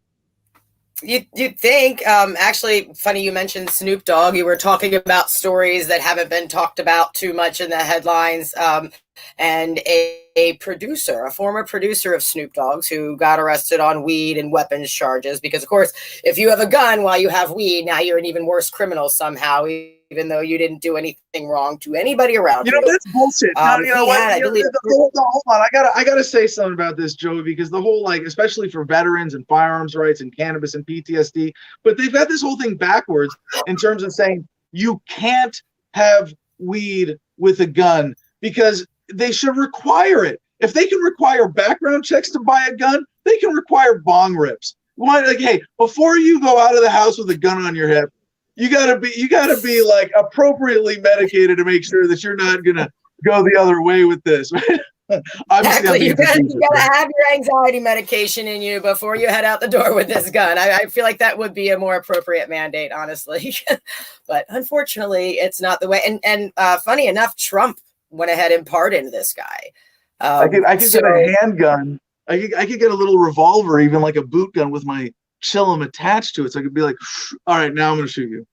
perfect. That's perfect. There should be a market for that. But that guy would no doubt get raided by the feds and be met with violence, even though he's just creating happiness. But leave it to government, right? So yeah, but no, Trump actually pardoned somebody, which really, I am so happy. The guy's name is Weldon Angelo. He's been out of jail for a few years. The pardon was, in terms of getting his name cleared, and I think that's great. Yeah. This wasn't big enough in the Yeah, how media. many people are in jail right now for basically the same shit that he could have pardoned in a meaningful way? Yeah, it could take, instead of making that one signature for that one person, he could have signed one signature for everybody. I loved Joe Jorgensen's idea. I remember, forget what she was on, but somebody asked her how she deal with the drug war. She said she'd wake up every day, sip more coffee, look at the new arrests, and pardon everybody, and just put the DA in a checkmate. And I think that's perfect. And any president can do that. And quite frankly, if they don't, in my view as an activist, they don't care about people and rights whatsoever. Because this is just moved out into every aspect. Child courts, you can't get jobs certain places. If you smoke cannabis, you only have access to 30-40% of the job market because you can't pass a drug test, and because even if your state's legal and you're a patient, the federal law is not. And if it's a publicly traded company, they don't want to have anything to do with you because you have weed in your system. It's bled out into every aspect of our society, and I feel like the weed smoker should be a protected group. We're being discriminated. No. Better. We need reparations for stoners. But while you were talking, I was just thinking that one of the tipping points we have gotten to is the advancement of the weed itself to be, sold, packaged, tested, clean, high quality. But like when I was growing up, I smoked trash compactor, paraben sprayed crap from Mexico that was like $60 an ounce, even back in 2000. Like it was terrible. And I drank the bong water I was a let no trichome go to waste kind of guy. But the quality of that, if most people, it's like shitty, gives you a headache, disagrees with a lot of people. If that's your experience with weed, you're like, I don't care. For most Americans, it's just kind of like, I don't care if government makes that crap illegal. I don't want. But now, everybody's seen this. Little pop tops, or the little pill bottles. You go, wait, people. It really speaks to the credibility of a product in a natural way that just wasn't practical under prohibition. And there is a sort of demand. And so along with the theme of the show, how do you think quarantines, aside from everybody drinking and smoking and doing more drugs overall, have there been any unique effects on cannabis consumption or the cannabis activism community? With the shutdowns and all, man, it's been tough. I'm that person that's always at a rally or a lobby event or getting out and just, soapboxing on the corner because I've got that feather up my ass, and you can't even get out in public these days, not without getting dirty looks, not without the conversation somehow going to COVID. But all that being said, I think COVID and the shutdowns may have been the best thing to happen to the cannabis industry. I mean, they were deemed as essential businesses. That's an important line to have crossed. You want to talk about like positive momentum coming out of 2020? We were forced to decide as America, cannabis the way it is right now, is this essential or not? Can government, and overwhelmingly, fuck no. Nope, can't touch this. Don't close it down, right? And then the sales skyrocketed from there. And then all of a sudden, 5 different states had some sort of legalization measure pass. We definitely want to. Is that the most unreported story of 2020? That people got so bored with lockdowns that enough of them were like, well, it comes in a nice bottle. Fuck it. Let's try weed for the first time. They made this illegal? Fuck you, government. At least 2020, I'm voting decrim. That's it. I mean, that must be it. You're sitting home, you got nothing to do. You've got, the internet at your fingertips, and you're reading all these weed stories. I'm sorry. I gotta get, before I miss this point, because I'm stoned enough now. The arrests thing. I thought of the ultimate challenge to the meaning of the arrests that backs up my narrative. And I'm not just justifying it because I'm happy to accept that I'm wrong, but consider that if and when I said that, you know, the arrests went up, right, nationally, 16 or 17, 18, 19, it was actually pretty small, but that they went up instead of significantly down was a surprise. However, could that be countered by the fact that consumption has gone up by some multiplier factor? And if arrests stay the same, that means that in proportion to the instances of individuals possessing or smoking cannabis, the number of arrests is plummeting. So could we say that how much? So I want to ask you first, from 2016 till now, and just over the course of 2020, how much has cannabis consumption gone up in America?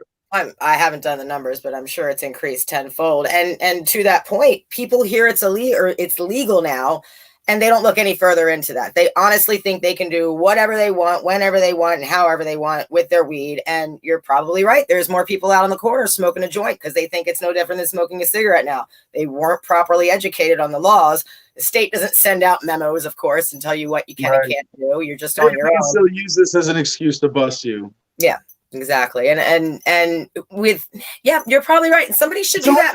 Like I was trying to be really conservative here, Joey. If you think over 4 years or 5 years now that cannabis consumption has gone up tenfold, I don't think that's unreasonable, but that would mean that if arrests are stable over that time, that they have gone down proportionally by 90%. And I think it's probably made up for to some degree by plentiful weed from legal states being shipped out to illegal states, and now you're in an illegal state, but you can buy it online or through the mail or Silk Road it as effectively as if you're in Colorado. It's just the difference of ordering online versus going down the block, and you got to wait a day, but you still have access to that market, and that would explain the arrests staying steady while consumption goes way up. So I think the story is a little more complicated than that. But any thoughts on 2020 specifically? In terms of arrests, I honestly, and my website, Platoon 420, report the drug war news from the perspective of the victim. So, you know, it's not an arrest. I call it a kidnapping. I don't call it bail. I call it a ransom. If you'll notice, there's not been a lot of activity on my site, mainly, you know, a little bit because of the holidays, but mainly because I'm not seeing these stories in the news anymore. And I'm, you know, but one small, tiny group of people. We don't have any subscriptions to, you know, daily arrest reports or anything, you know, intricate that we can look at. I'm just going off of Google searches. And there's not a lot of reports going on. Is that because the arrests are dropping, or is that because COVID is hot in the media right now? I don't know. You know, but like you said, that being said, I'm really interested now that you brought it up, and I've never thought about it. Since use is going up, obviously, and shameless use is going up. Yeah. The rest staying the same. Yeah, math would say, but I see the problem is we can't even do that math. We don't have any statistics on how many people smoked prior to legalization versus after, because nobody would have been honest, even if there is some sort of, you know, documentation, maybe the DARE program did or something. We can't really get those. Right.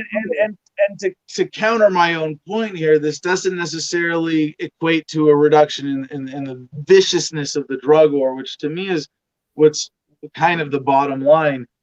And part of what we have to acknowledge is that while the arrest, while it's becoming more legal, it's still quasi-legal enough that if I was being conspiracy minded, I might think, well, the government is going, you know what, weed could be really popular. Would we rather arrest 100 people a month for possession, or would we rather arrest 3,000 people a month for public consumption if we just let it legal and out there, and like alcohol, but now we get to run it as a racket like we sort of do with alcohol?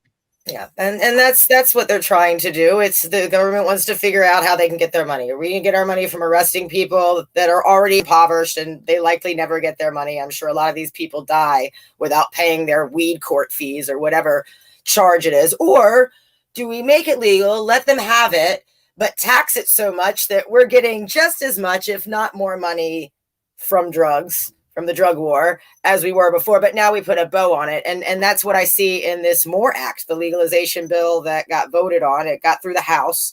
It's sitting stagnant now. Who knows what's going to happen? And it's got all sorts of beautiful things. Take weed off the Controlled Substance Act. Great. Release some nonviolent, wonderful. But it's become another pork-laden, just packed with bullshit amendments kind of bill where every special interest has a finger in the pie. Yep. Then you get down to the 5% taxation on top of the 30% taxes that some people are already paying. And it says they can raise that tax up to 10% in the fine print. And then 50% of those taxes get allocated to the DOJ. So that's fun. We're just going to be helping them arrest mushroom users or cocaine users or other nonviolent offenders for different drugs. So basically it's like Al Capone coming in and saying, hey, you pay us, you weed smoker, and you tell us where your coke using friends are, and we won't put you in jail. And I'm not okay with that. It's blackmail. Yeah, that's how I see it. So, but 2020 has been positive.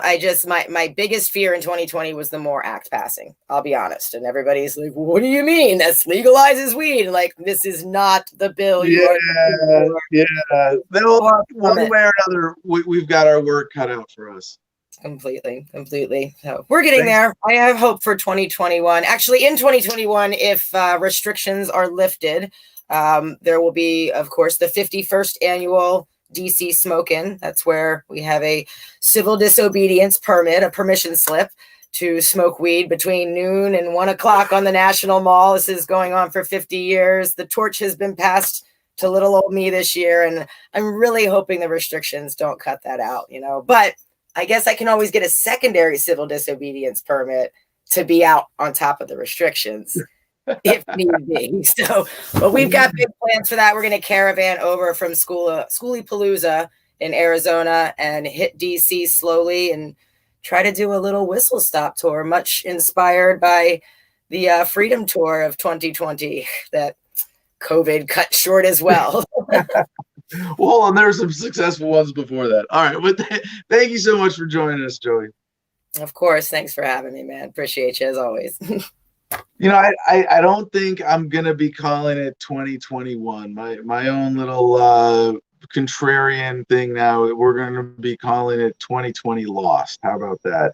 All right. So we only have a few minutes left in the show. Let's get the whole panel back up here. We're going to make this feel complete, though. I think we're probably going to go about 10 minutes. You guys hearing this? You hear me all right? There you go. Yeah.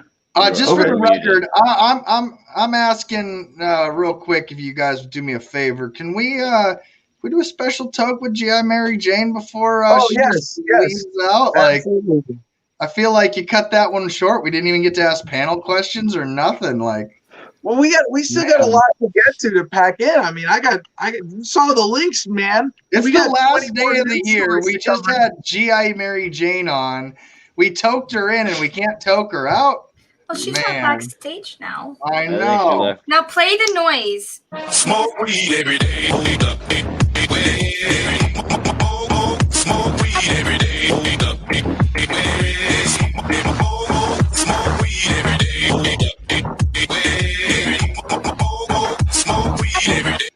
That one's for GI Mary Jane. Thanks for coming on today. Yeah, thank you, CJ. Mine's unleaded, but the sentiment is the same. All right, well, let's get to the comments here and see if we have some contest entries for most effective activists of the year or underreported news stories. We don't have any. Excuse me. We don't have any here. I think everybody went to your Twitter. When you mentioned it was on your Twitter, I think people went there. Oh, they're commenting on Twitter. Answers. All right. Well, I'll come back to that. We'll finish those threads. One story too I wanted to cover. I thought that want to get the whole panel's take on this. This is from news.gallup.com. I like covering this every year. They do a most admired in 2020 list, and this year it's Donald Trump and Michelle Obama. So these numbers are worth getting into. Quick highlights: 18%. And that's all it takes. Name Trump as most admired man. Barack Obama places second at 15%. Few Republicans name anyone other than Trump. Democrats split their votes. Michelle Obama named most admired woman for third year in a row. And I think we all know that these major political personalities are front men and puppets at best. But it's always interesting to look at like who is the establishment using to really get their hooks into the psyche of the mainstream. And so to the panel, I would ask, what does this tell you about America? That it's still the presidents, and you go to this list: Donald Trump, Barack Obama, Joe Biden, Dr. Anthony Fauci, Pope Francis, Elon Musk, Bernie Sanders, Bill Gates, LeBron James, Dalai Lama. That's the top ranked by percent mentioning. And it's the numbers here worth pointing out how they fall off. Trump 18, Barack Obama 15, then all the way down to 6 for Biden, and then all the way down to 3 for Fauci, 2 for Francis, and the rest are just at 1%. But to be named by 1% as most admired man, pretty significant. And then they have the separate category here for women, and it's Michelle Obama, not as dominant as Trump, 10%. Kamala Harris, 6, and then Melania Trump, 4. Oprah Winfrey, who has 33 top 10 finishes, with 3%. Angela Merkel, 2. Hillary Clinton, 2. And Hillary also has 29 top 10 finishes. AOC, 2. Queen Elizabeth II, 2. Amy Coney Barrett, 1. And Greta Thunberg, 1, who was also mentioned, by the way. Greta Thunberg, not in a celebratory way, but recognized as being one of the most effective activists of the year. So to the panel, what does this tell you? Hello, panel. I think it tells me that 86.75309% of statistics are complete bullshit made to control you. Well, yeah, but no. This is not. Do you think? All right, yeah, this is certainly manipulated in some way, but I do think this is a window into the mainstream. Like they're not just like fabric. This is not like there's no reason for them to manipulate this one way or another. I don't think. Sure, yeah, to make you think that the majority of people in the world are considering these people the people that you should be referring to as the leaders and authorities. It's just concreting their positions, basically, no matter what order they're in. Yeah. They're saying, yeah, CJ's having fun with the comments. You see me doing that? yeah, though, but it really is live. Otherwise, I wouldn't have had a toddler just run up in here. So I can't hear you, CJ. When I read stories like this, I have some weird intellectual revolts against the celebrity culture of it entirely. Yeah. It's that I don't know. It's nice to know what popular opinion it is, I suppose, is what I take from this is popular opinion says the Catholic Church is gaining power. Pope Francis. All right, well, I'm going to do one more link here that I think is worth covering as a quick overview reminder of all of the stories of the year. Incidentally, from France24.com. Oh, God. Annus Horribilis. And that's not a horrible anus, that's a horrible year. Get your mind out of the gutter. A look back at the top 12 stories of 2020. It wasn't that bad. Yeah, super gonorrhea is a thing now. Thank you, 2020. But no, Australia. So this is the first paragraph in the story is the year was dominated by news of the coronavirus. There were a lot of joking responses on Twitter. Yeah, it's the most underreported story of the year. We haven't heard enough of it.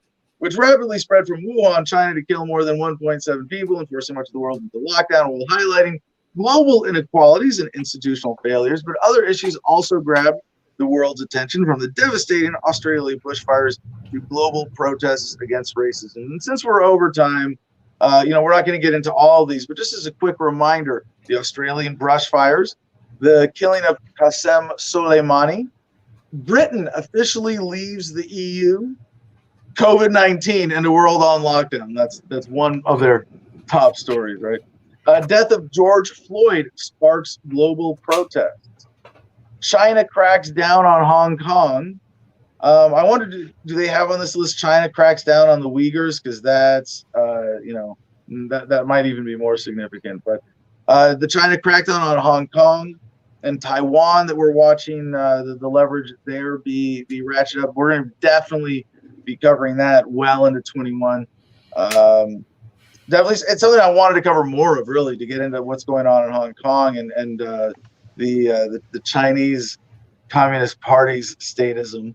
Beirut blast devastates Lebanon. You remember this was the accidental devastation or detonation of a stockpile of chemicals. Killed more than 200 people, left another 300,000 instantly homeless. Devastated the already struggling Lebanese economy. Really haven't heard much follow-up on that in the American mainstream media. Protests in Belarus, overthrowing Alexander Lukashenko, and I should say since the vote, thousands took to the streets during months of weekend protests. Lukashenko has tried to clamp down with mass arrests, beatings, and torture, according to Human Rights Watch. However, the opposition movement remains determined, according to a recent survey by Poland-based sociologists that found 84% of demonstrators are willing to carry on protesting until Lukashenko leaves office.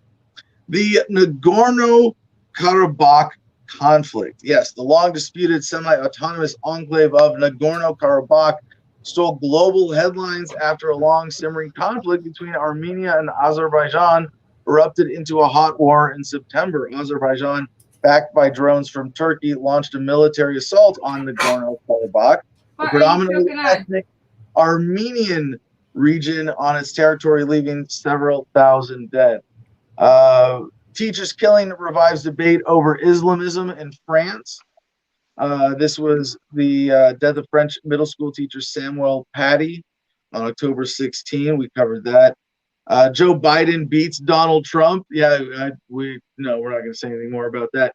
Ethiopia's war in Tigray as the world fixated on results trickling from the U.S. presidential elections. Ethiopian PM, as in Prime Minister, and Nobel Peace Prize winner Abiy Ahmed on November 4 ordered a military assault against the Tigrayan People's Liberation Front. Another largely ignored story by the American mainstream media. So we go back to the panel now. Given that overview, what would your entries be for most underreported story of 2020? CJ, you want to go first? Yeah, I'm just I've been watching this video here as you've been reading off the stories and listening to some of the things they're saying. And, we every day, Monday through Friday, have presented ourselves as we're covering the news and the libertarian perspective, our own comedy, our own twists, our own spins, our own people, our own interviews, our own thoughts. We just don't want to be censored. That's a huge story because we are covering a lot of these stories that are being broken down in the news here. And, I look back at some of these things. We covered a lot of these stories.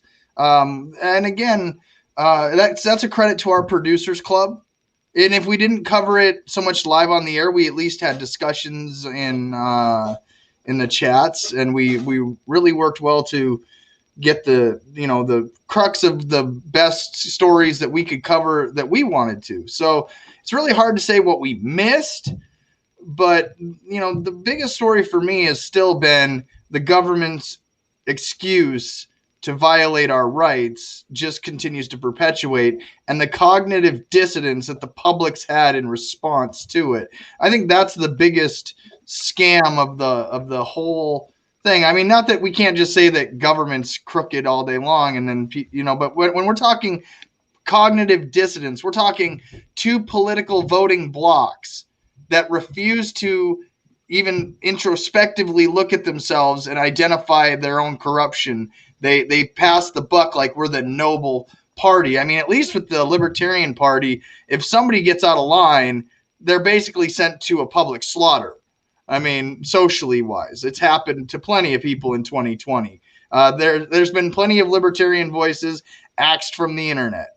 There's a lot to discuss, but for me, it's the censorship and the obedience of voting blocks that allow it. And I don't think it's covered fairly with the mainstream because there's an inherent interest to keep those voting blocks stupid and to keep them enslaved in their thought processes to get that vote at the ballot box, that nobody actually analyzes their own party. How do you have Black Lives Matter nominating a pedophile and a cop to the top of their ticket? How do you have Republicans nominating a pedophile and a fucking terrible human being in Mike Pence, Mike Pence is just a terrible Police human being. Police statist governor who violated more constitutional rights than most governors before him. I mean, these are all realities. And then a statist hears that. When we did Adam Loves the Man, and you were in your statist character for that week, it was like listening to you defend the people that are just so cognitively dissonant when it comes to educating themselves, critically thinking.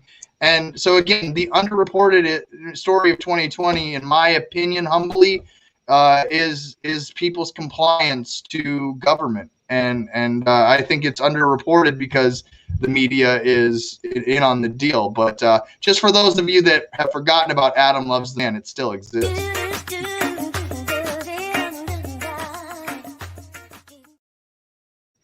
My ears win. I hate All right, that. Mercedes, your top underreported story of 2020. Aliens. I'm not even kidding. Like, okay, so in this last stimulus package, it has a 180-day countdown for the government to release all of the documents and information they have about aliens and UFOs. And this year, the U.S. government and others outside of our government literally said, hey, aliens are real, guys. Like, for real. Hi, guys. And it's been like zero static everywhere. Like, no attention at all. There. Well, this is going to be part of our cutting edge of good news every Friday. We do have an extraterrestrial block tomorrow. It makes me all warm and tingly. That's how passionate I am about aliens. Like, I just y'all all That's year. A fetish. You have an aliens fetish. But here's the thing. My birthday is September 20th. So last year they raided Area 51 for my birthday. That's probably why I'm on a watch list, because I kept the memes alive.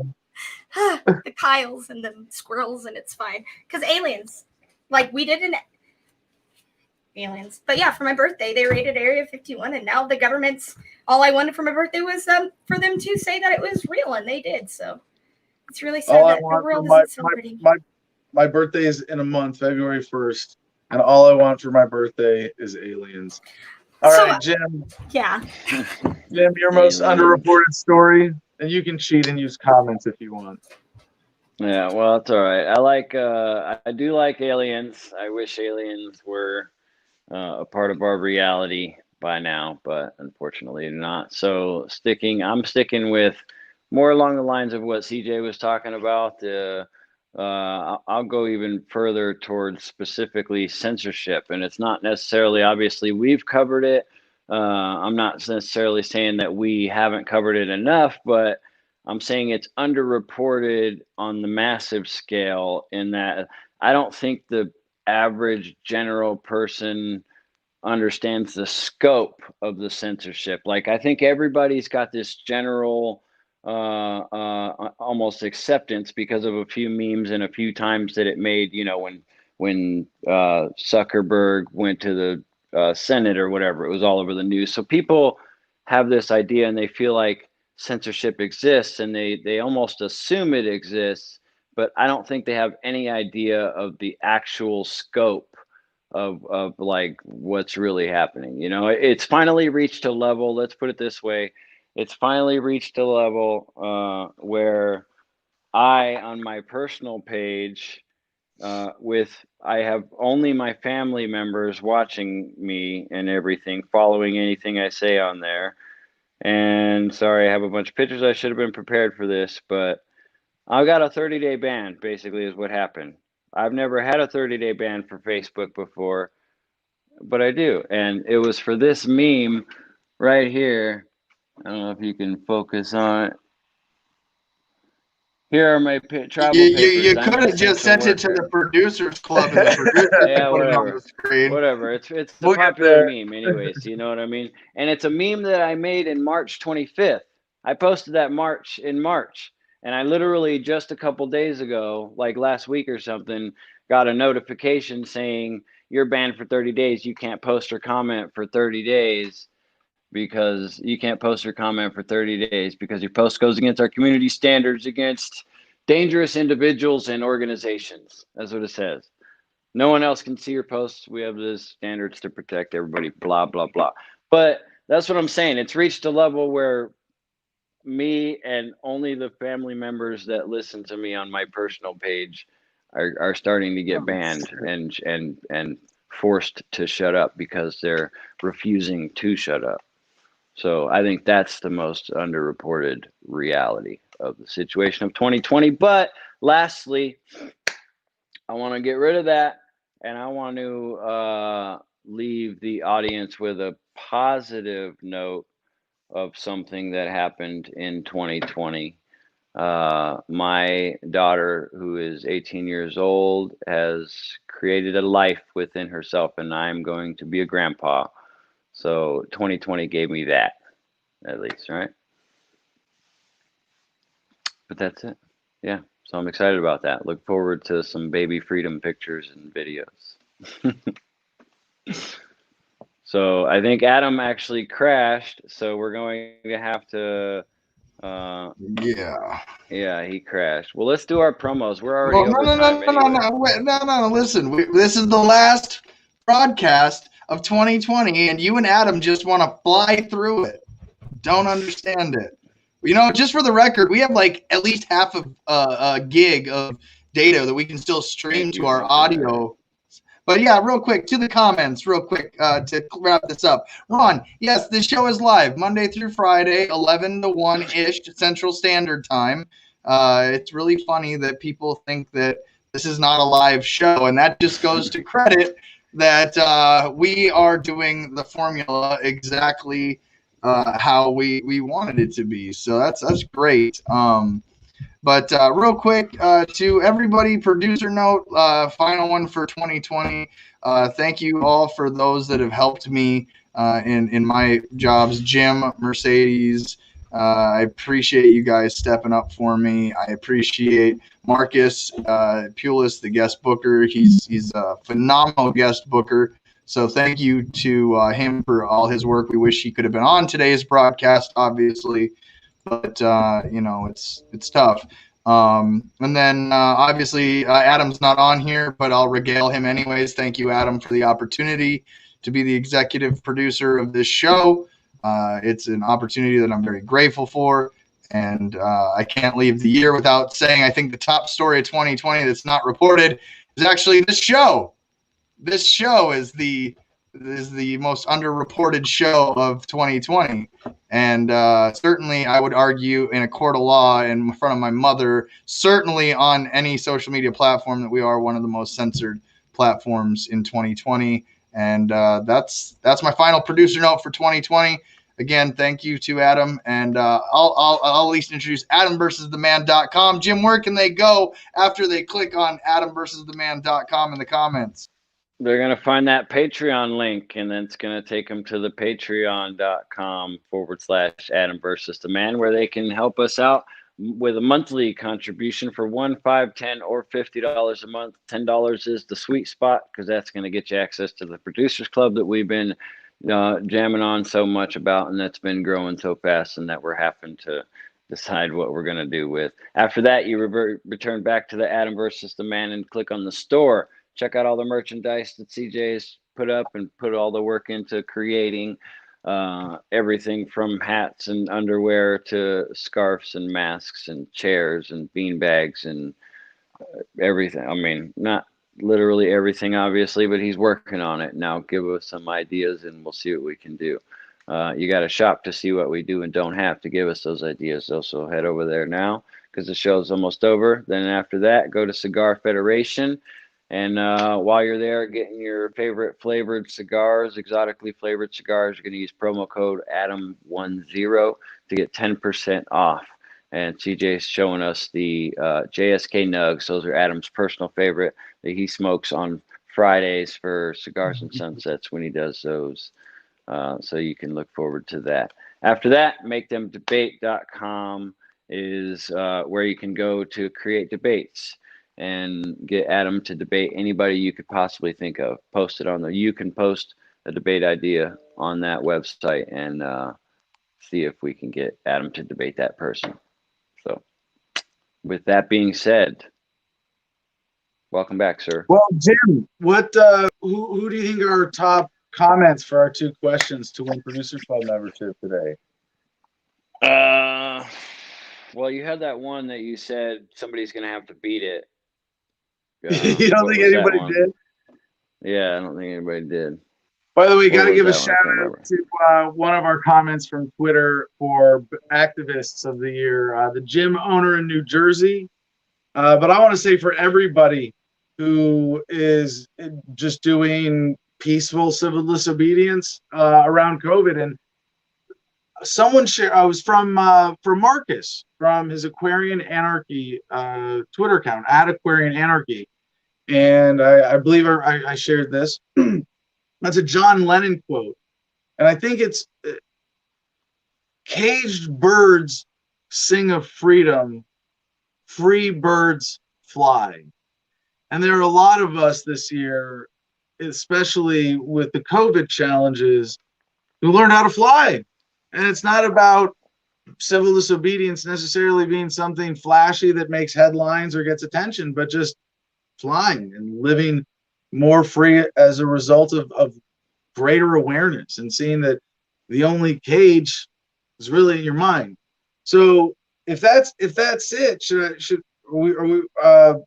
what about activists of the year or underreported news story? Nothing in the comments you want to single out, or we're going to pick them off of Twitter? Yeah, we got nothing in our comments. We're gonna, unless you're counting, I think they're both already in the Producers Club. Mary Wildfire, Adam vs. the Man is definitely most underrated. I think she's saying it's agreeing All right, well, with CJ there. We'll be picking them from Twitter, which means if you're, we'll extend this one for 24 hours. I'll announce them for the show tomorrow, which will be the cutting edge of good news. And with that, I'm going to sum this show up with a very important message today from our last headline, which is from thehour.com. Was 2020 the worst year ever? Historians weigh in. And this is, got to give credit, this is Mike Rosenwald, Washington Post. Just to recap, the following events occurred in 2020. The coronavirus pandemic swept the globe, killing more than 1.7 million people so far, including more than 337 so far in the United States. Even if you don't believe those numbers are anywhere close to reality, still, pretty big bad thing that happened in 2020. The president of the United States was tried and acquitted after being impeached at the end of 2019. Protests stemming from several police killings of unarmed Black Americans erupted throughout the country, including just outside the White House, where federal law enforcement used tear gas on U.S. citizens. Wildfires devastated the U.S. West Coast and Australia. The president of the U.S. contracted the virus and then dismissed it. Kobe Bryant and his 13-year-old daughter died in a helicopter crash. The president, again, of the United States disputed the valid results of the peaceful election. Parentheses, he lost. Alex Trebek died. Prince Harry and Meghan, Duchess of Sussex, broke up with the royal family. Murder hornets arrived. As the year finally, mercifully comes to a close, the above events and more have inspired the internet's meme machine to declare that 2020 is the worst year ever. But it's not just the internet. Time magazine had an extraordinary cover image with a big red X drawn over the number 2020. Worst year ever, the cover line read, and Time certainly wasn't alone. The Hill, quote, why 2020 really was the worst year ever. Even the York Daily Record of Pennsylvania wondered, was 2020 the worst year ever with pandemic, social unrest, election chaos? It's in the running. Historians demur. And I got to praise Rosenwald, the author of this, for putting this together. Really, really, truly critical perspective to have right now, especially. What is this? In a bit of clever marketing, the self-therapy app Bloom recently asked 28 historians from Yale, Oxford, Stanford, and other major universities to choose the worst year in history, or as they put it, the most stressful. British historian Philip Parker led the effort. Following a depressing dive down the rabbit hole of historical misery, Parker compiled a list of the top / worst, most stressful years in the world, British and U.S. history. Then the historians made their picks. Now, this is something I'd like to think that we maintain this bigger perspective continuously with Adam versus the Man, with how we look at the world. And it was months ago I brought you the YouTube video, year 5. That's not mine. This is giving credit, just shared from Weird History. Year 536 was the worst year to be alive. What happened?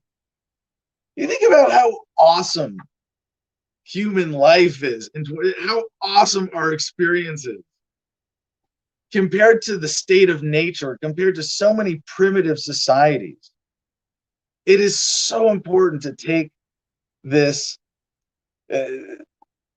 perspective. So, the worst year in history wasn't even a close contest. I'm going to refresh. CJ says I'm having a camera issue here. Maybe that's better. All right. The worst year in history wasn't even a close contest. It was 1348, the height of the Black Death, during which as many as 200 million people died. Yeah. So that would be like wiping out 65% of the U.S. population. The Holocaust, 1944, second, followed by 1816. Volcano eruption in Indonesia blocked out the sun, started millions, which, by the way, is the basis for that YouTube video about 536. 2020 comes in 6th. But that still seems shocking for still shockingly narrow-minded or modern biased. In U.S. history, 2020 was well down the list at number 8, just behind the 2001 terrorist attacks on September 11, the Cuban Missile Crisis of 1962, the tumult of 1968's riots and assassinations, the 1918 flu pandemic, the Trail of Tears of 1838, the 1929 stock market crash, the beginning of the Great Depression, and at the very top, 1862, the grimmest year of the Civil War. Not even close to 2020. No. And I'm here wondering, are we coming out of this with positive or negative momentum? I got to remind myself to take my own advice and take a step back and see now, maybe a decline in this incredible upward momentum that we are experiencing as humanity right now. A speed bump at worst. So I hope you enjoyed 2020 as much as I did. Peace and love, y'all. Choose happiness and be excellent to each other.